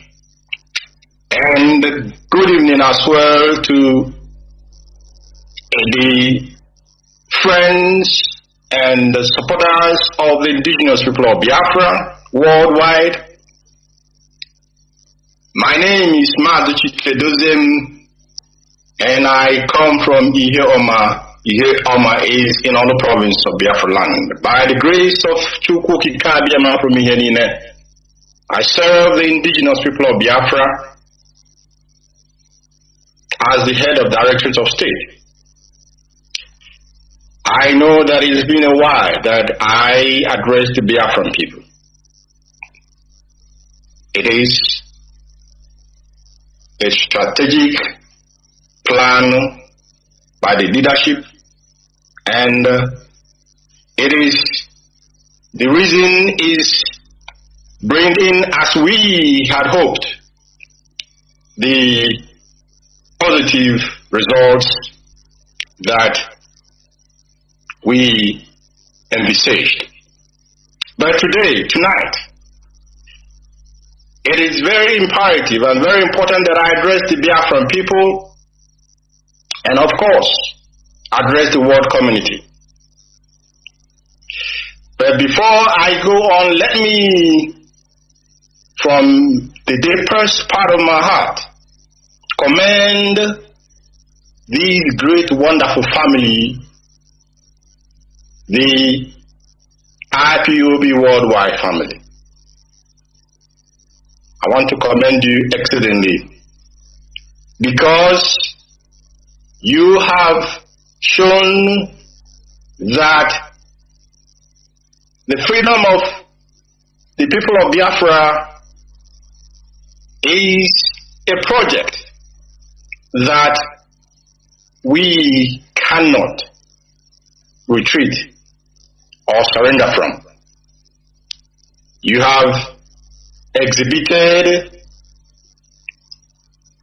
irrespective of the challenges that we have faced, you have exhibited a very, very serious commitment, dedication to this very cause. And our cause, as we all know, is a just cause. The demand of the Biafran people for a referendum so that they can decide and determine their fate as a people, as Biafrans. I want to not only commend you tonight, 2 years and almost 6 months, that the supreme leader of the indigenous people of Biafra was kidnapped in Kenya, tortured almost to death, and then extraordinarily rendition to the zoo called Nigeria. 2 years and 6 months. The enemy had thought that without the leader of the indigenous people of Biafra being around, that it will be a walkover for them to destroy this very movement. But I am delighted to tell the wonderful Biafran family, the wonderful IPOB family worldwide, that because of you, wherever you may be tonight, whether in the ground zero homeland of Biafra or in the diaspora, it is because of you that we have not been and cannot be destroyed by the enemy, the Nigerian establishment, and those who align with them, whether within us or in the international community. Today, this month as well, this month makes it the 3rd year that Nnamdi Kanu set up the Eastern Security Network, a network of dedicated hardcore Biafran people who have given their life for the protection of our homeland. As we celebrate this 3rd anniversary, I want to call on all of you to continue on the path of supporting ESN. The result of their presence in our land cannot be quantified. I lack words to actually describe the effect of their presence in our land. I was today watching one program, well, not a program, but a video of a woman. When you see the vibe, the freshness of the tomatoes that she and her husband probably were able to harvest in Biafra land, in Enugu,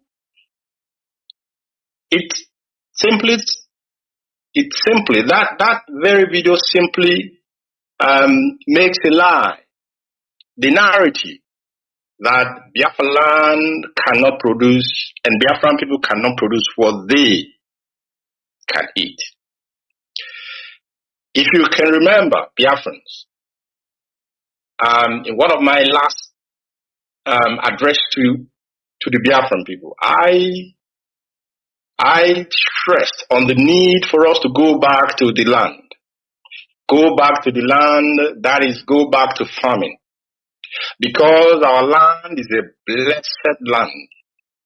Our land, there is nothing you put in the land of Biafra as a farming seed or root without it coming up, germinating, and then producing great produce. That this woman and people like her, many people, many other people like her, have been able to go to the farm, that they have had the peace to be able to cultivate their farms without we seeing on the social media people who were killed, disemboweled, cut into pieces, and telling us, what can you do? This was what Mazi Nnamdi Kanu saw. And we knew where we were going actually. That was why the setting up of ESN was very imperative.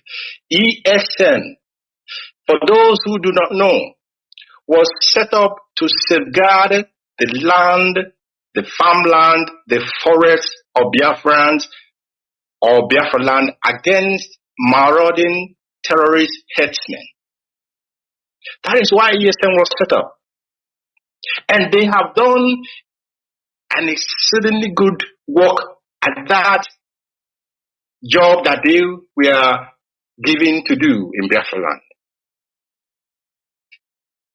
And I say again with all pride, that is the reason why people could now go to their farms, cultivate their farmlands, and at the time of harvest, they will go and harvest the fruit of their labor.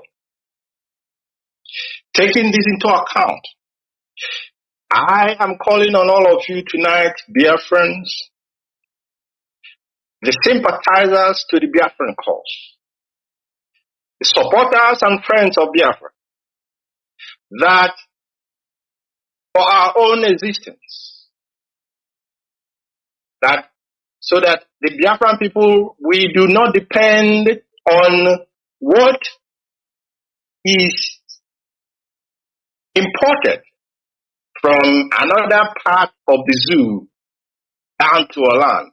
Because one of the main reasons, I beg that people should be kind of patient tonight, because this broadcast is not the usual kind of broadcast. One of the reasons why marauding terrorist herdsmen were sent into our land was that by the time they have finished what they were sent to do, nobody will go to farm in our land, and then we will be dependent upon the food stuff that will be sent down from maybe from the north or from the west or from any other place. And if you live, and I can remember as well saying that the ensuring that Biafra land is sustains itself food-wise is a national security issue for us. And I gave an example at that time, that most of these European countries, you see, they support their farmers. They subsidize them. And because they know that a nation can never depend on an outsider, or any outsider, for that matter, for what they eat and what they consume. The enemy wanted us to depend on them for what we eat, so that at the snap of a finger, they can do to us what they did to our fathers in 1966 to 1970. They will starve us to death. But this generation, thanks to Chukwu Abiyama, and of course the ancestors of Biafrans, we already know what their plans were. And of course, we decided that we will not make that mistake that was made in the 60s. Why am I telling you all this? Why I'm telling you all this is that for all of you, even those who do not understand, who may even have any disagreement with the Biafran cause, if you are a Biafran, if you are an Igbo person, if you are an Ibibio man, Efik man, Ijo man, just name it, you will understand that the setting up of ESN, if they had not been set up when they were set up in 2020, by now, your land will have been overrun. These men, they sleep in the forest, no comfort, no bed, and no comfort of whatever measure. They sleep in the forest to ensure that women and men and our mothers and elderly, they go to their farms and cultivate their farmlands and then harvest it at the appropriate time. They must be supported. The ESN must be supported, because the work that is before us is enormous. And we have sworn an oath that for us it is Biafra or nothing. On this 3rd anniversary of the Eastern Security Network, there should be and there shall not be anyone saying, I'm tired of supporting. He cannot be tired of supporting because we have not gotten to the destination that we have set out to get to, which is an independent, free, and sovereign Biafran nation. To our international friends, when the zoo tell you that we have militia or whatever they will call their name, terrorizing, attacking their security forces and the rest of it, it's a lie. ESN was not sent or was not set up to engage the Nigerian military or their security apparatus. No, ESN was set up primarily to ensure that the jihadists, that the Fulani herdsmen, the terrorists masquerading as herdsmen who were sent in their numbers into our territory to stop our people from going to their farms. That was why ESN was set up. And I can tell you tonight that these men and women who have abandoned their families and whatever comfort that exists in the zoo, sacrificing and dedicating their life for the benefit of their people. Sacrifice. That is one of the fundamental principles of IPOB, because even apart from the ESN, the IPOB family is a voluntary family. Every support that we have received from IPOB family, these are voluntary support. Those of you who are on the sideline, the time to support these young men and women to protect your land is now. There shall no longer be any prevarication or let me see what will happen. Now is the time to support them. From ESN, I move on to the continued detention of that man who set up the Instant Security Network, the supreme leader of the indigenous people of Biafra, Nnamdi Kanu, 2 years and 6 months. And also, I want our international friends to pay attention tonight. 2 years and 6 months. I'm just talking about now the time he was kidnapped. Nigeria kidnapped him in collaboration with the British MI6 and committing an international crime, tortured him almost to death. As we know, the effect or the result of that torture they gave to him in Kenya was that he has continued to have very, very health issues with one of his ears. They almost wanted to make him not to hear anymore. Now, Mazi Nnamdi Kanu has been continuously and constantly harassed, detained, maligned by the Nigerian system since 2015 to 2015. Now count it up to 2023. How many years is that? 8 years. One man has become, the zoo have nothing else to do other than to harass this man wherever they may find him. What is his crime? I'm asking the international community. What? And of course, our friends listening, what is the crime of Mazi Nnamdi Kanu? Mazi Nnamdi Kanu said that self-determination of his people is a right. It is not a word that he coined by himself. It is not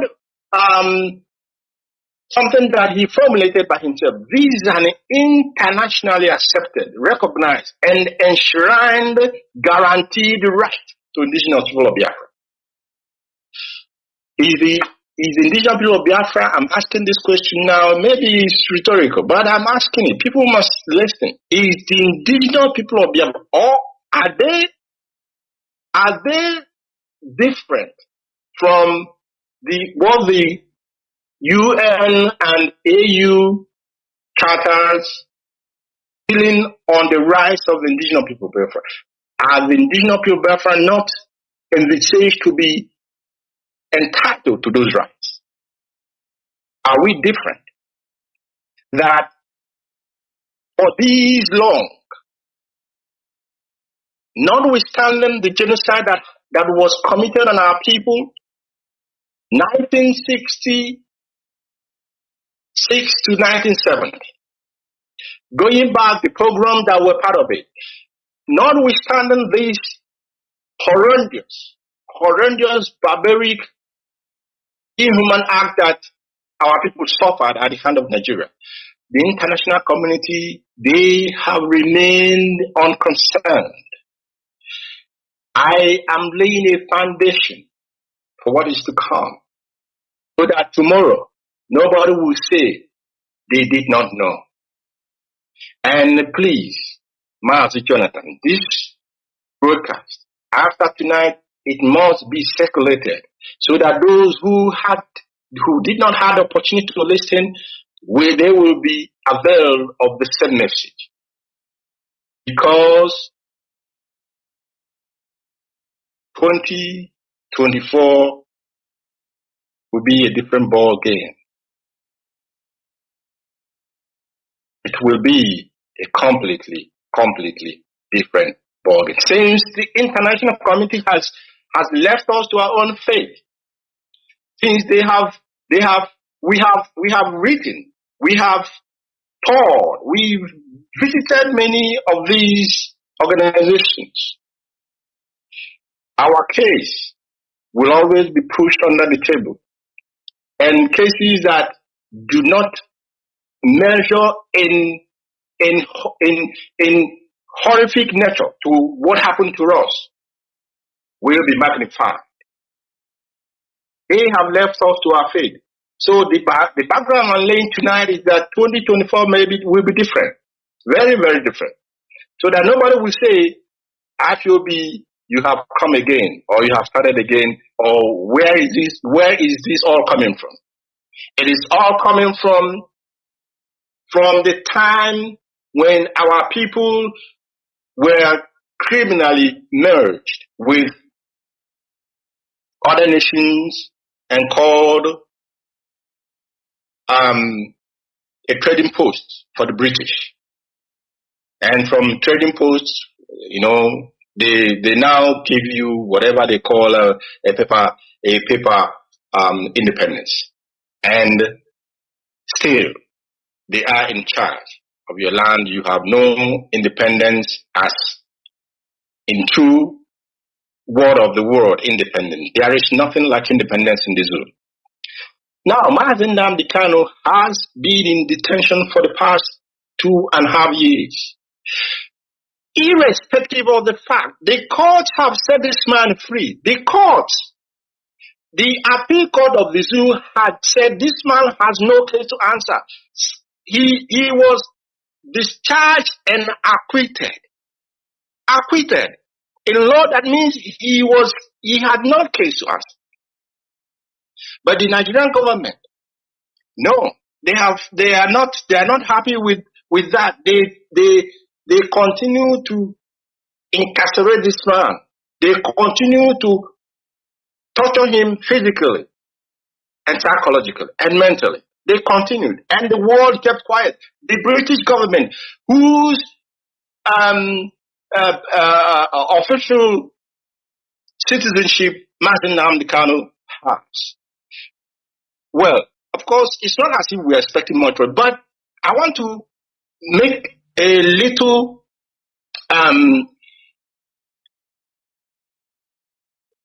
point here. The British government, Mazi Nnamdi Kanu is a British citizen. The British government was involved in his kidnap. They were involved in his extraordinary rendition. A country as powerful as Britain. It's not a joke. As powerful as Britain, except they're telling us they're no longer as powerful as they are. For 2.5 years, your citizen was kidnapped, tortured, still being tortured, still being in whatever inhuman manner, still being treated. And you'll be playing games with the life of this young man. I was asking myself, how can even the British government come to the rescue of Mazi Nnamdi Kanu when the establishment itself was willing to throw one of their sons under the bus because he had the temerity to marry a woman that is not Caucasian, that has African blood in her. That is why the young man they call Prince Harry is suffering, because he has a black woman as a spouse. Now these people can imagine what they are doing to their own son. I want our people not to be emotional about these things. We have to be very, very reasonable. In law we say when you make a law or a judgment, the judges will ask, how will a reasonable man on the street think about this particular law or this particular situation? Emotions is okay, or emotions are okay, sure. But don't throw away your common sense. Don't throw away that very common sense that nobody can give it to you. That is why the law says, what can a reasonable man think of a particular situation when you present such a situation to him? What do you make of this situation? You a reasonable person on the street, that if the British government didn't find it, in fact, if they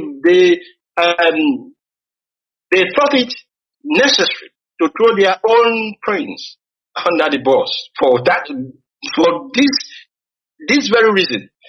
Imagine Mazi Nnamdi Kanu, who is coming to challenge the status quo, who is saying that Biafra must be free so that the stealing of our resources by Britain must stop. This very part of my broadcast is addressed to the international community, to our friends and supporters in the international world.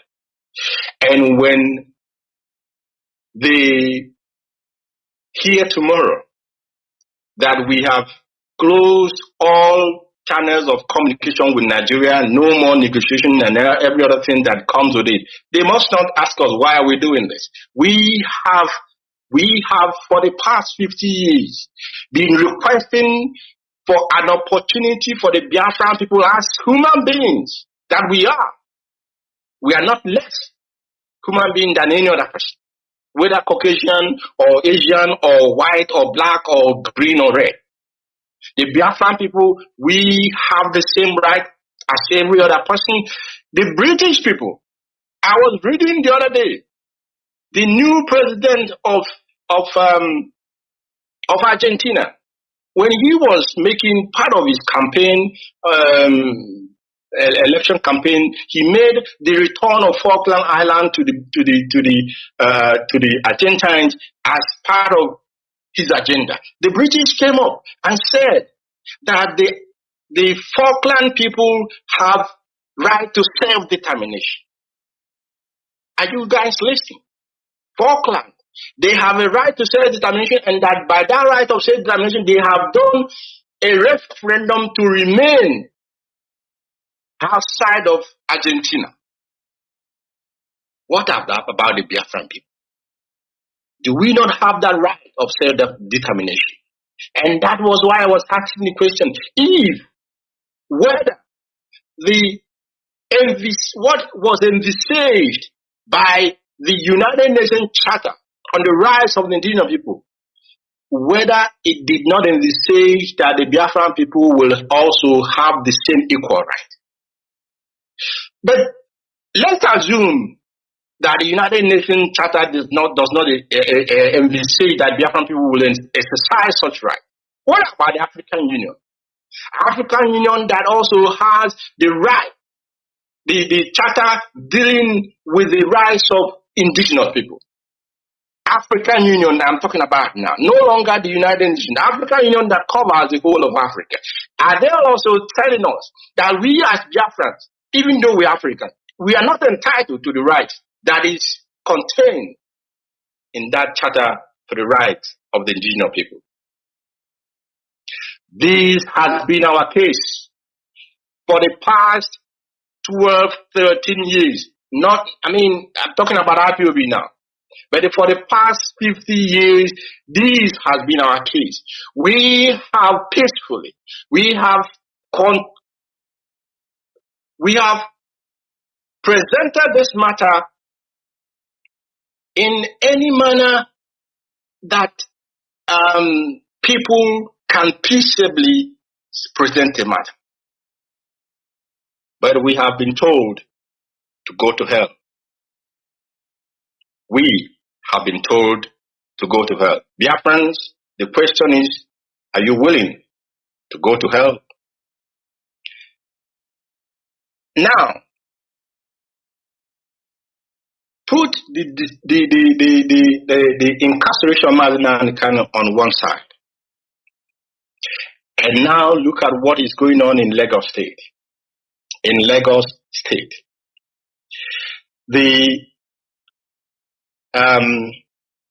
I'm searching for the right word, but the ethnic profiling that has become the agenda of the federal government of the zoo, headed by Tinubu, and the state governor of Lagos State called Sanwo-Olu.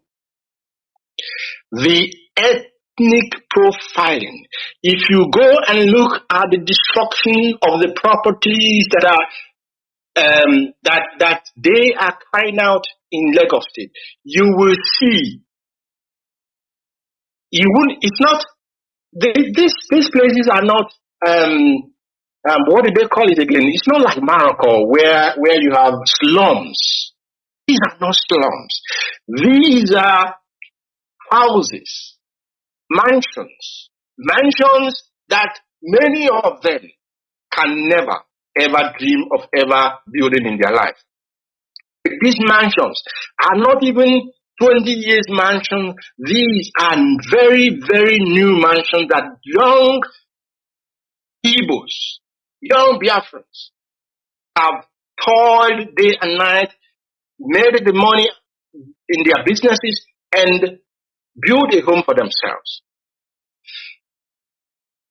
These are the properties that the Lagos state government are destroying.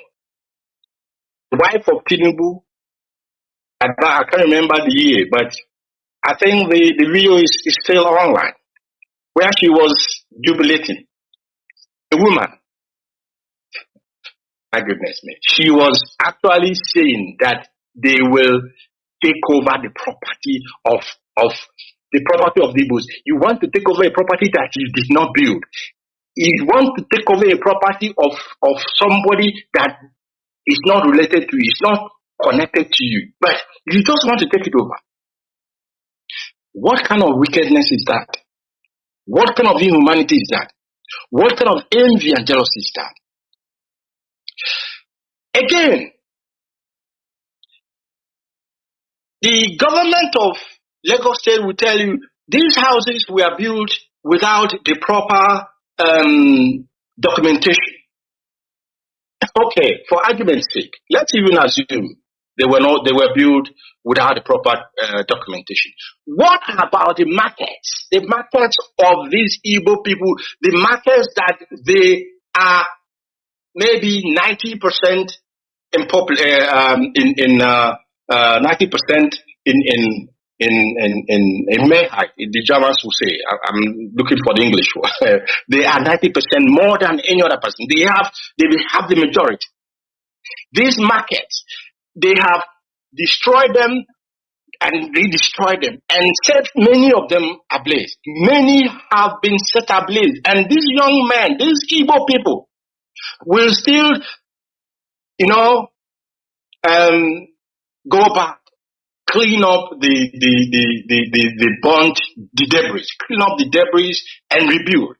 After some years, they will go again and then set it ablaze again. I'm asking now, if you say that the houses are built, they are not built with proper documentation, what about the markets?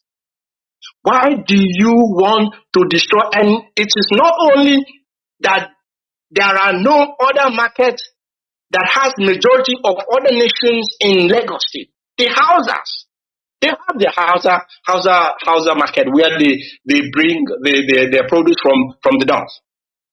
Have you set it ablaze? And these places are patches. We go there, you see. They have never destroyed them, but they have continuously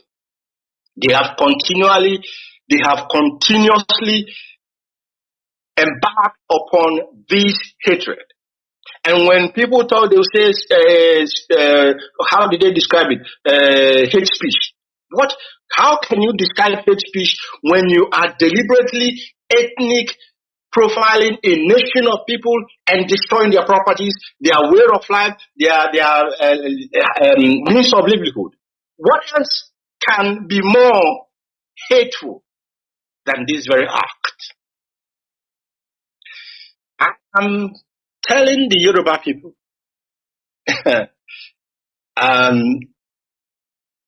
you see, don't make us go back to 1970. This Mazi Nnamdi Kanu that Tinubu is holding now, he was the one. He was the one who called Biafrans and said, stop the antagonization with the Yoruba people. Even if they antagonize you, leave them. And we listened because we know he has the reason why he's giving us that instruction, that order. He even set up a forum where some of the Yoruba people, I was in one of those forums, I wasn't there. I was there. Where we could be interacting in order to make sure that there is constant communication between these two nations. Now, Chinedu has found himself, whichever way he did, it's none of my business. But he has found himself in the saddle of governance. What concerns him and his wife and the Sanwo-Olu that he put in place is to destroy Igbo people's property. What I am saying this is that the Yoruba must, our people say that when one finger, dips itself in an oil, it will affect the rest of it. This hatred, I said, don't let us think back. Because the agenda of people of the West, the Yoruba people, has always been to see how they can economically emasculate the Biafran people. But you can't do that. You people do not have what it takes to do that. Irrespective of your jealousy and whatever, you cannot stop the Biafran people from becoming what their destiny has said they will become. What you will only achieve doing is to create an enmity between the two nations that will last hundreds of years, if not 1,000 years. That is why I'm calling and asking the Yoruba people to call their people, their sons, to order. Sanwo-Olu must be called to order, and Chinedu must be called to order. They must cease from destroying the properties of Igbos in Lagos State. I want to tell you something. What is the problem that you see that Igbos are conglomerating in one area and making it an area that belongs to Igbo? Well, did they steal the land? Those lands they bought, they paid the required fees before they could even put one block on that land. Who collected those money?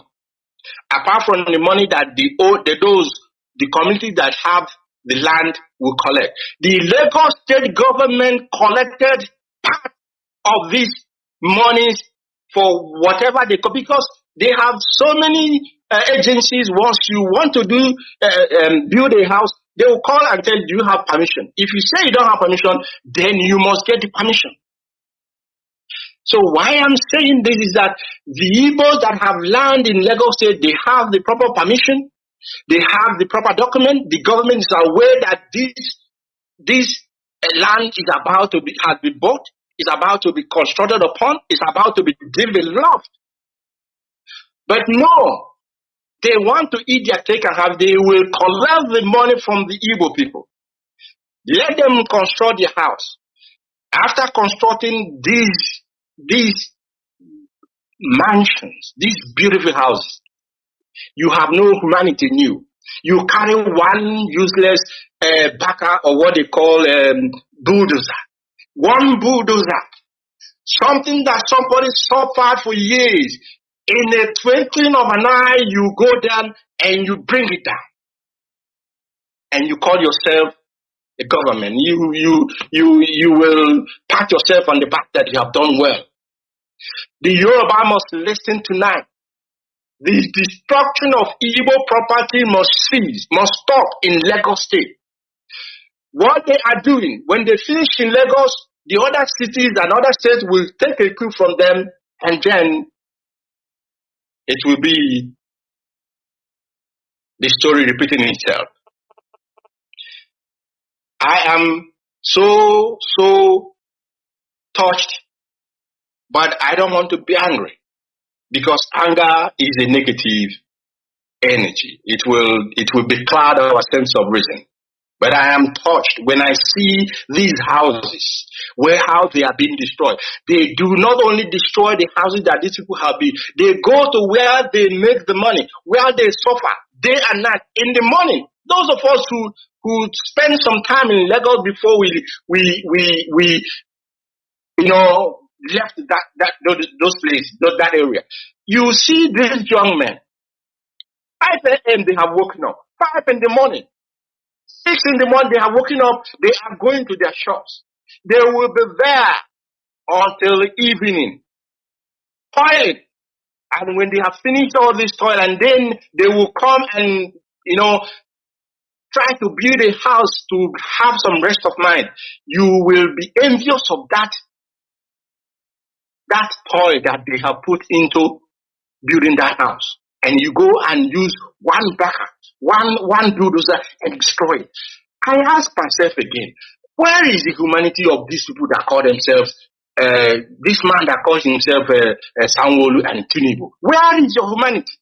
Are you humans at all? When you see this thing, do you sleep well? I am not sermonizing here tonight. I am laying a foundation for the world to know and for them to understand that it is enough for us. Enough for us. But the fact that those who are supposed to speak for us are not speaking for us does not mean that we cannot stand and speak for ourselves. This brings me to the Ohanaeze-Ndigbo and the World Igbo Congress, 2 very useless organizations that I have ever seen in my life. 2 very, very useless organizations. You call yourself Ohanaeze-Ndigbo. What are you Ohanaeze? What Ndigbo are you Ohanaeze? And you say you are what? What Igbo are you congressing? That your son has been in detention in, my goodness me, 2.5 years. You have not what it takes to bring him out. How can you come and stand and say you are the leaders of Ohanaeze-Ndigbo and that you are World Igbo Congress protecting the interests of Ndigbo? How can you do that? The properties of your people are being destroyed in Lagos State. You are there. Those in World Igbo Congress, they are riffraffs, idiots. In fact, they are idiots. They are only there to welcome one useless governor and hoping that they will be given appointments in the zoo, in the government. That is all they know what to do. They do not have the mettle. Actually, they do not want to even see Mazi Nnamdi Kanu come out.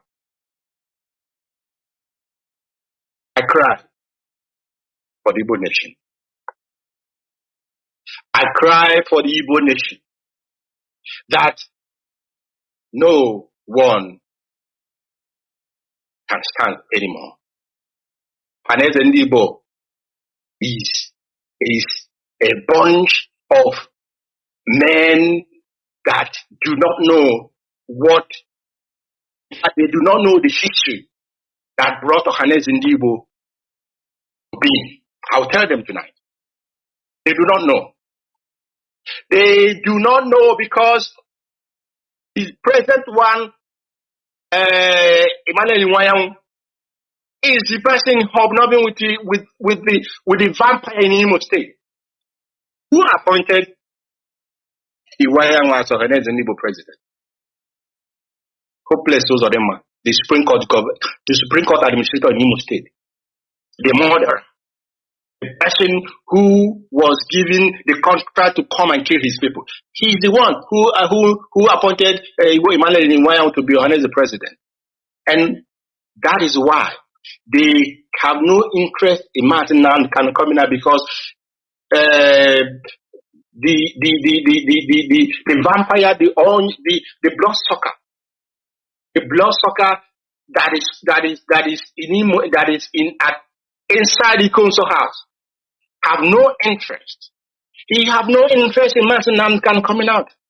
He have no interest in speaking for the Igbos in Lagos whose lives are being destroyed, whose means of livelihood are being destroyed, whose homes are being destroyed. He cannot speak. It's not part of the agenda that they gave to him. Now listen, Ohanaeze-Ndigbo, I'll tell you, because before Ohanaeze-Ndigbo become what it has become today, there was a history. It started with Lagos Igbo Union. Lagos Igbo Union, in the same Lagos, this same Lagos that the Lagos people, the Sanwo-Olu wasn't born at that time. He wasn't born. Tinubu himself, I don't know if he was born, 1930. Lagos Igbo Union, excuse me, I can't remember that. Lagos Igbo Union was established as far back as 1930. And of course, it's not only that they set it up at that time to welcome a worthy son who was returning after finishing his sojourn abroad, Dr. Kanu. After that process, Lagos Igbo Union metamorphosed into the Igbo Federation Union when they began to include other parts of Igbos in the heartland of Igbo to become, because if you want to expand that union, then the name change became necessary, and it became Igbo Federation Union. From the Igbo Federation Union, in 1948, the most powerful of all of them was born, the Igbo State Union. The Igbo State Union was birthed in, listen very well, not in Enugu, not in Owerri, not in Abia or in Aba or Umahia. The Igbo State Unions were birthed in Igwe Ocha of all places. Igwe Ocha in 1948. When people began to talk nonsense about Igwe Ocha or whatever, I laugh at them. They don't know their history. But that is for another day. Now, the Igbo State Union was so powerful at that time that it became a threat. Not, in fact, a threat to the then colonial master, because this is where you have what the Igbo call unity of purpose. They were set up with Dr. Nnamdi as his first president. But the major reason they were stopped is to ensure that the interests of the Igbos, wherever they may be found, is protected. After Azikiwe, another very, very worthy son of Igbo land, Chief J.C. Obi, took over as the president when Azikiwe became much interested in the Nigerian project. And when I said the most powerful of them all, at the time Igbo Union was set up, when Igbo speak, oh my goodness, then they have spoken at that time. And the British did not like that. When the program began in the north, the program of Ndibo began in the north in 1966. Respected Igbo sons came together to form what is called the Igbo National Assembly. The Igbo Union, Igbo State Union was banned, more or less. But after the war, or it became redundant, after the war, before the war began in 1966, they transformed the former Igbo State Union to become the Igbo National Assembly. This was also banned by the military at that time because they were threatened. They were threatened for the simple reason because they feared that it will promote Igbo separatism. They should not be afraid anymore because, well, we are not pursuing Igbo separatism, but that thing they want to prevent will eventually come to be, and it must come to pass. The Biafra restoration is a project that must be, and it must come to pass. So their fear was actually very, very it doesn't make any sense, because if you had let those people be, probably things would have been different. But that's fine. Now, Igbo National Assembly was set up, was banned by the military because they feared, and that fear, as they believe, they want, that is for them. The Igbo Forum was the precursor or the predecessor to this present Ohaneze and Igbo. I hope you people are putting this down, because you need this history to understand how Ohaneze and Igbo have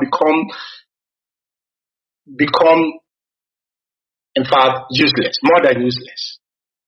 More than useless. From the moment the men of what joined our ancestors, Ohaneze and Igbo became a tool in the hands of the Zoological Republic of Nigeria to do as it pleased. The Igbo Forum, as I said, was the predecessor of the present Ohaneze that we know. However, this Igbo Forum, before it became Ohaneze Igbo, it had men of integrity as leaders whose singular motivation, whose singular driving force is the defense and protection of Igbo interests, Igbo people, and Igbo land. When I talk about Igbo here, I'm using Igbo in generic form, as it encompasses every part of the former eastern region of the Zoological Republic of Nigeria. You have people, respected men, as the leaders of these forums, like Dr. Kanu. You have Professor Ben Wabes. You have Dr. Michael Ihe Onukaro, popularly called M.I. Obara. You have the best of all the poets you can ever think about, Dr. Pius Okibo. You have Chief Jerome Udoji. You have Chief Dennis Osadebe. These men have the interest of their people, and when they speak, they maintain their stand. When they come out to speak on behalf of their people, it does not matter. It is the interest of their people that comes at the forefront. And that is how it has to be. Because the world politics is run on interest. America cannot defend your interests and jeopardizing their own interests, as well as Britain. So, why did Ohaneze now become the sissy that they have become? Because when Igbo Forum was in place, even M.I. Obara, who was the then premier of the Eastern region, he was a member of the Igbo Forum, and he will take orders from the person who is in charge of the Igbo Forum. He's not there to go there and give them order. He's just an ordinary member when he comes to the Igbo Forum. When he goes to the government, of course he's in charge. But these men that call themselves men, who now hide under the wrapper of their wives and allow their children, governors, to dictate to them, if the interests of the governors are not protected, then they will not, Ohaneze and Igbo cannot, in fact, they can and they will do nothing. They will do nothing. That is the reason, even when Onyendu asks us to give these elders an opportunity, to give them benefit of that, we gave them 2 years and 6 months. We have given you the opportunity, but you have been very, very deceptive to yourself. In fact, you've been lying to yourself. Let me put it that way. You've been lying to yourself, thinking that you're lying to the Biafran. You don't know we know all this. We've been watching you, and we have said 2024 will be different ball game altogether. It will be a different ball game. Biafrans all over the world, when you have listened to this, ask yourself, without emotions again, as a reasonable man, what is the way forward? As a reasonable man, how can Ohanese come out tomorrow and say that they are Ohanese Ndibo, they want to protect Ndibo's interests in where? Can you believe them? World Igbo Congress, they are there in Lagos. Onyendu went to World Igbo Congress when before the ESM was even formed. He went to them. He told them what is coming. They laughed at him. They said, "This small boy. What are you? Do you want to bring war? The war is on their doorstep. They don't come home to Igbo land because they have all run away. Is it not shameful? Shame to all of them. But the youths, we say, if our elders have refused to do what is needful, the youths will take the bull by the horn. IPOB was set up as a peaceful movement. We have remained peaceful. The zoo government of Nigeria have continued to instigate crime in our land, terror in our land, kidnappings through their military terrorists in army uniform and military uniform and police uniform and every other security apparatus in Nigeria. They are all in Biafra land. They are all in Igbo land. They are all in our cities and our villages and towns. What are they there? What are they looking for there? When Boko Haram is in the north, why are they in our land? They are there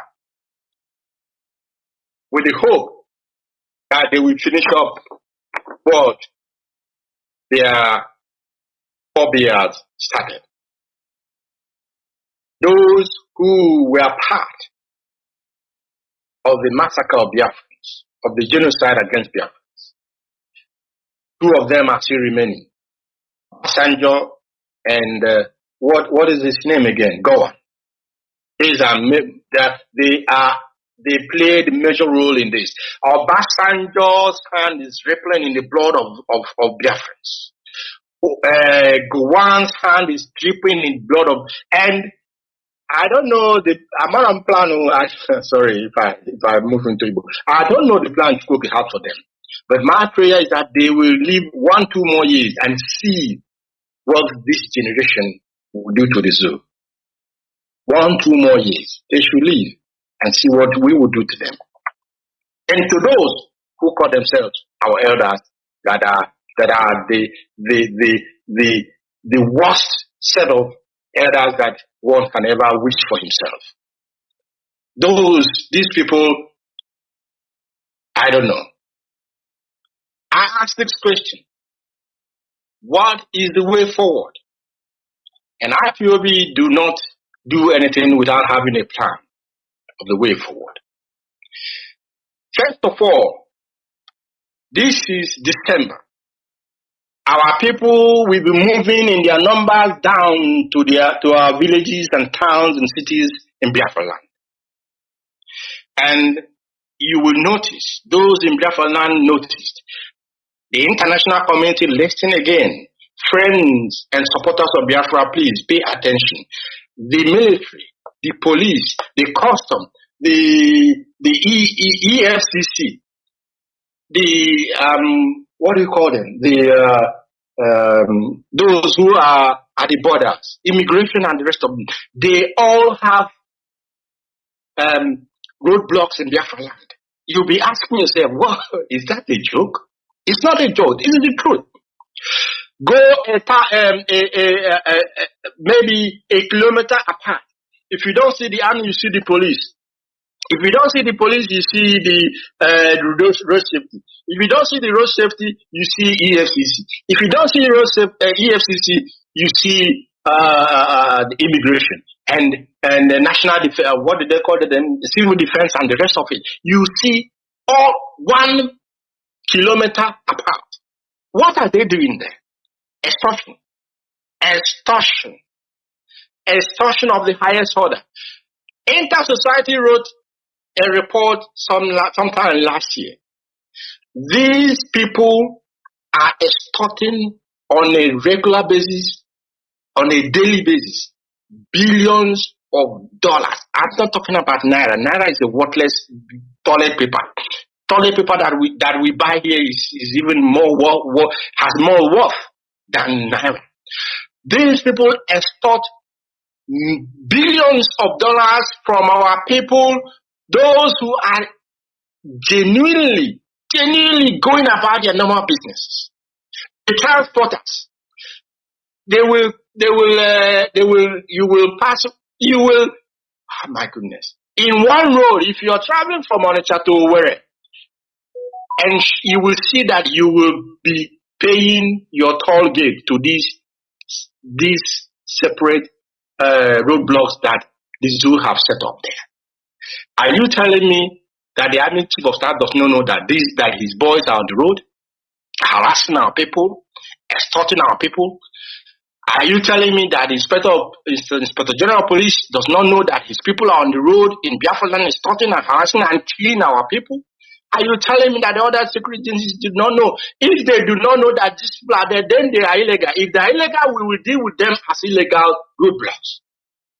But if they are not illegal, the Inspector General of Police and the Chief of Army Staff must withdraw these men on our roadblocks so that our people who are coming home must come home and enjoy their Christmas without any form of intimidation, harassment, in any manner. People whose houses are being destroyed in Lagos. The Inspector General of Police is a Yoruba man. The Army Chief is probably a Yoruba man. You people are destroying their houses in Lagos, their means of living in Lagos. They want to come home to see if they can for a moment, have some peace.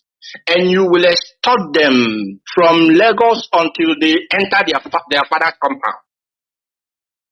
The Inspector General of Police, the Army Chief of Staff, the Customs, the EFCC, whatever you call yourself, please, tonight, the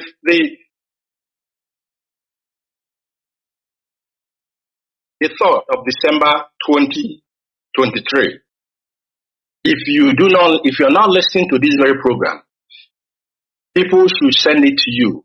They must send it to you because you will not say that you did not hear our complaint. We have complained to the international community. We have cried. We have buried our dead. We have, treated our wounded. Nothing has happened. Nothing has happened. And I'm telling you, they must remove these roadblocks from our streets, from our villages, from our towns, from our roads.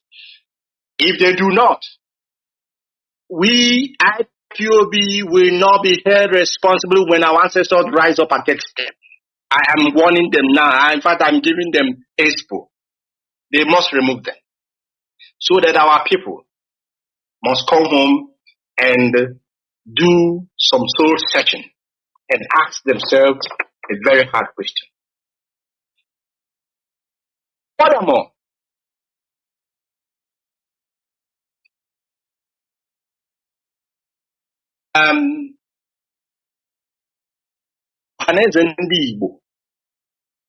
since you have proved yourself unworthy of the people, you have proved yourself a nuisance, as I would say. Honestly, I'm so disappointed. And World Igbo Congress. In fact, World Igbo Congress these ones are, in fact, I don't even need to be calling them. They are just they are just only in USA making only noise. Now, the Ohaneze Ndi Igbo that goes around claiming to be something when you are nothing. You have made yourself redundant. You have made yourself completely redundant and ineffective and incapable of protecting the Igbo nation, the Igbo people, their well-being, their properties, and their means of living. You have proved incapable of doing that. Therefore, the Biafran people, we will look another way. Do you know how to deal with the zoo? We know how to deal with the zoo. That one, they bound the Igbo National Assembly. It will be resuscitated, but with a different name. The Igbo National Assembly will be set up to replace the moribund, redundant Ohanes and Igbo. And those who will be the foundation of this National Assembly will be those whose interest of Igbo is topmost in their agenda. Again, I'm asking Biafrans, wherever you may be, in the zoo or in the diaspora, all of us must go back home. Go back home for this very Christmas time. I'm not saying just go back and stay, because that time is coming. Go back home for this very Christmas period. Why you must go back is that we are about to do something that has never been done before. In fact, it is there, but nobody is willing to actually identify it. It is there. We haven't taken it as serious as we have to take it. So you all, every one of us must go home, and the communities, each community must gather and make sure that amongst them, the oldest amongst each community must be identified. And this oldest, of course, you have the first oldest, the second to the oldest, third to the oldest. You have to identify these old, the old people in each community. They have a job to do, but that will come. This will be the community level that we have been practicing, and it has been working for us. We are going back to the community level. And those who will not take this very serious, you will actually make your community to be behind when the time comes, because we are no longer, in fact, we are impatient to move ahead. So, and that is why I am asking, that is the reason I said that the army chief and the police chief and the other chiefs of all the security must remove their people from our road, so that our people can freely come home, enjoy their peace, and then if they want to travel back, they travel back. But meanwhile, when they come, each community must sit together and identify the oldest amongst them. The oldest amongst you who will be given responsibility at the appropriate time. The channel of communication will be there. The Igbo National Assembly will be set up. It will and must be set up.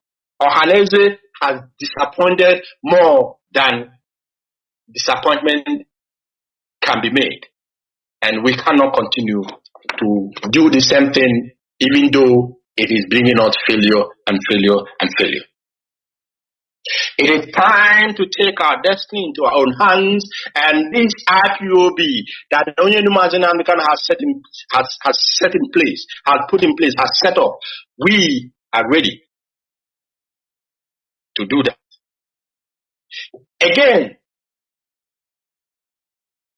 many of you may remember that after the war, I'll still call it UNN, because they haven't changed their name yet, but they will change. The name change will come.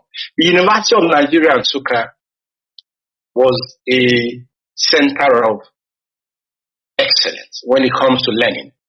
Those who went there, if you go to UNN then, apart from the same velocity of comparison, UNN was a center of excellence. We had men. I can't remember Professor DK. Yes, Professor DK, the one of the first VCs of UNN.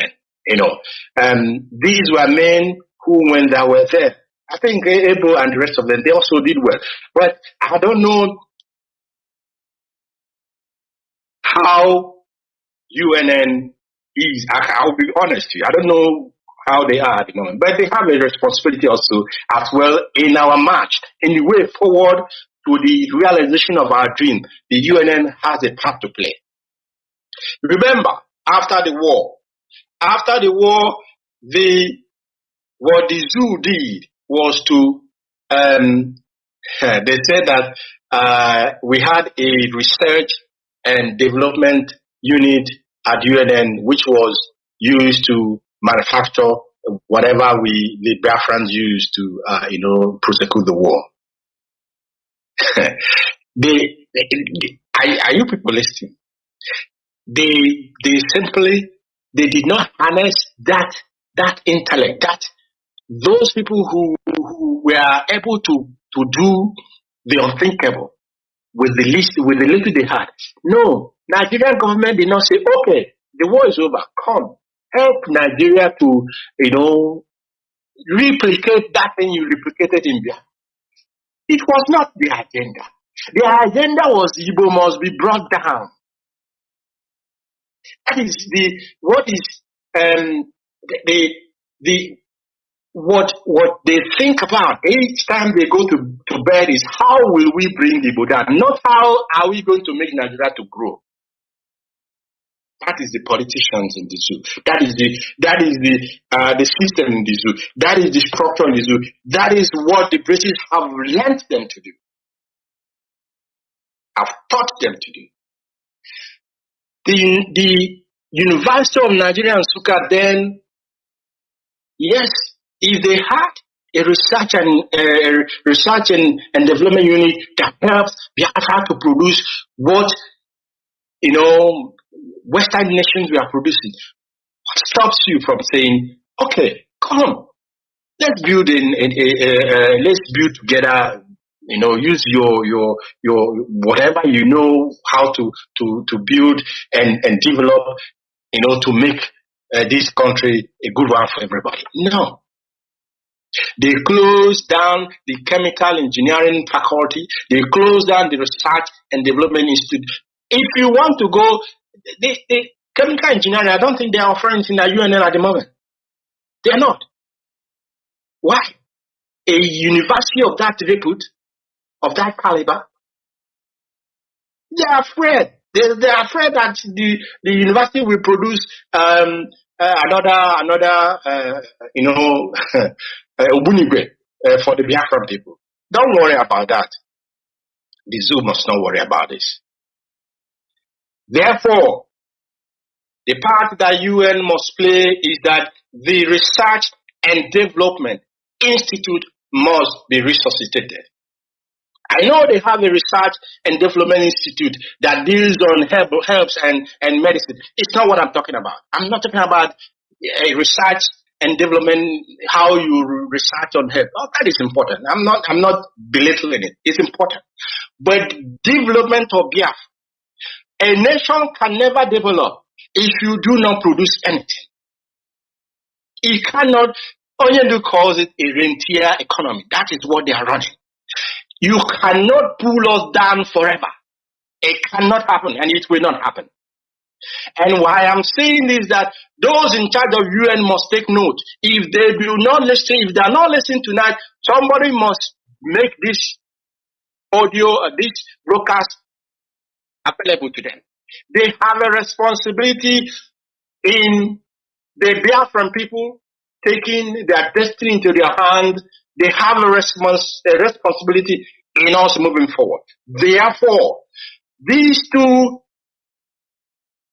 units, the Faculty of Chemical Engineering must be opened. If it never was there, it must be opened.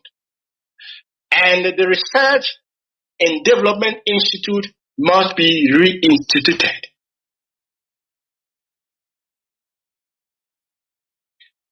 We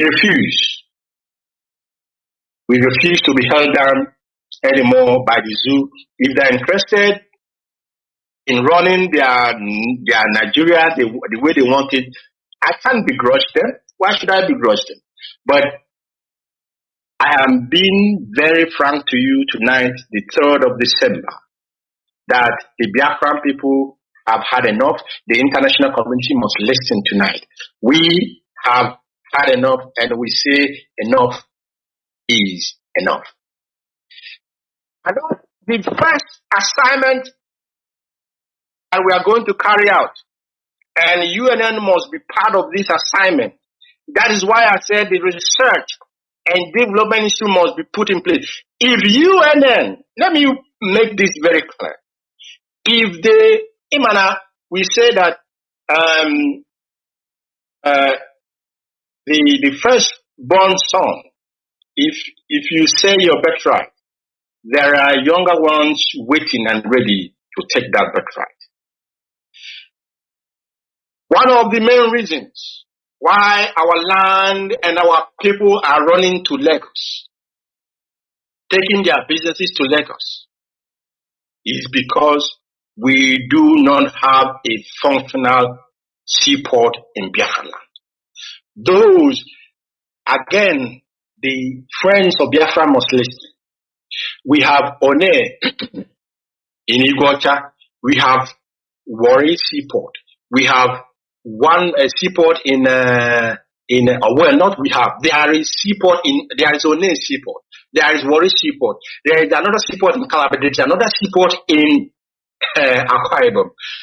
Do you know, friends in the international community and those listening to us, do you know that these 4 seaports in the southeast in Biafran territory, none of them is open to the public for use? It was, I think 1 or 2 of them are in the private hands. Private hands, my goodness me. Private hands. And they will now force our people, those who are doing their business in Aba, doing their business in Onitsha, in Newe, and all the places, you will import your raw materials, those manufacturing, or your goods, and you will, ship it into Apapa in Lagos. The same Lagos, they are destroying our property. The same Lagos, they are destroying our market. The same Lagos, our people will now, import their goods in Lagos, and from Lagos, a journey to the east that will take you, all things being equal, between, I don't know how many kilometers, but let's say 4 to 5 hours, or at the most 6 hours journey. From Lagos to the marketplace where that person who imported that goods has his stall, or his shop, or his, store. There will be checkpoints, custom, as I mentioned, in our land again, custom, army, police, drug enforcement, name it, all of them. Your container must be paid. Apart, this payment that this container will be, or this importers will be paying, is different from the real government toll gate, because there are some toll gates as well in those areas. But you will pay the toll gate. But these security agencies, you have to drop with your container. If you don't drop, you cannot pass. They may even seize your container and take it to the custom office, and then before you know it, they have auctioned it. Auctioned it to who? To a HAUSA man, to a Yoruba man. My dear friends of Biafra, my dear supporters of Biafra, my dear international community, which nation, which people can continue to live in this manner for the rest of their life? Being honest, being very honest. I ask you, which people, which nation can accommodate what the Igbos, what the Biafrans have accommodated in Nigeria, despite the horrendous treatment? We had hoped that Nigeria will be a place for everyone to live and develop at their pace. That time has come and gone. That time has come and gone. Now, as I was saying, these,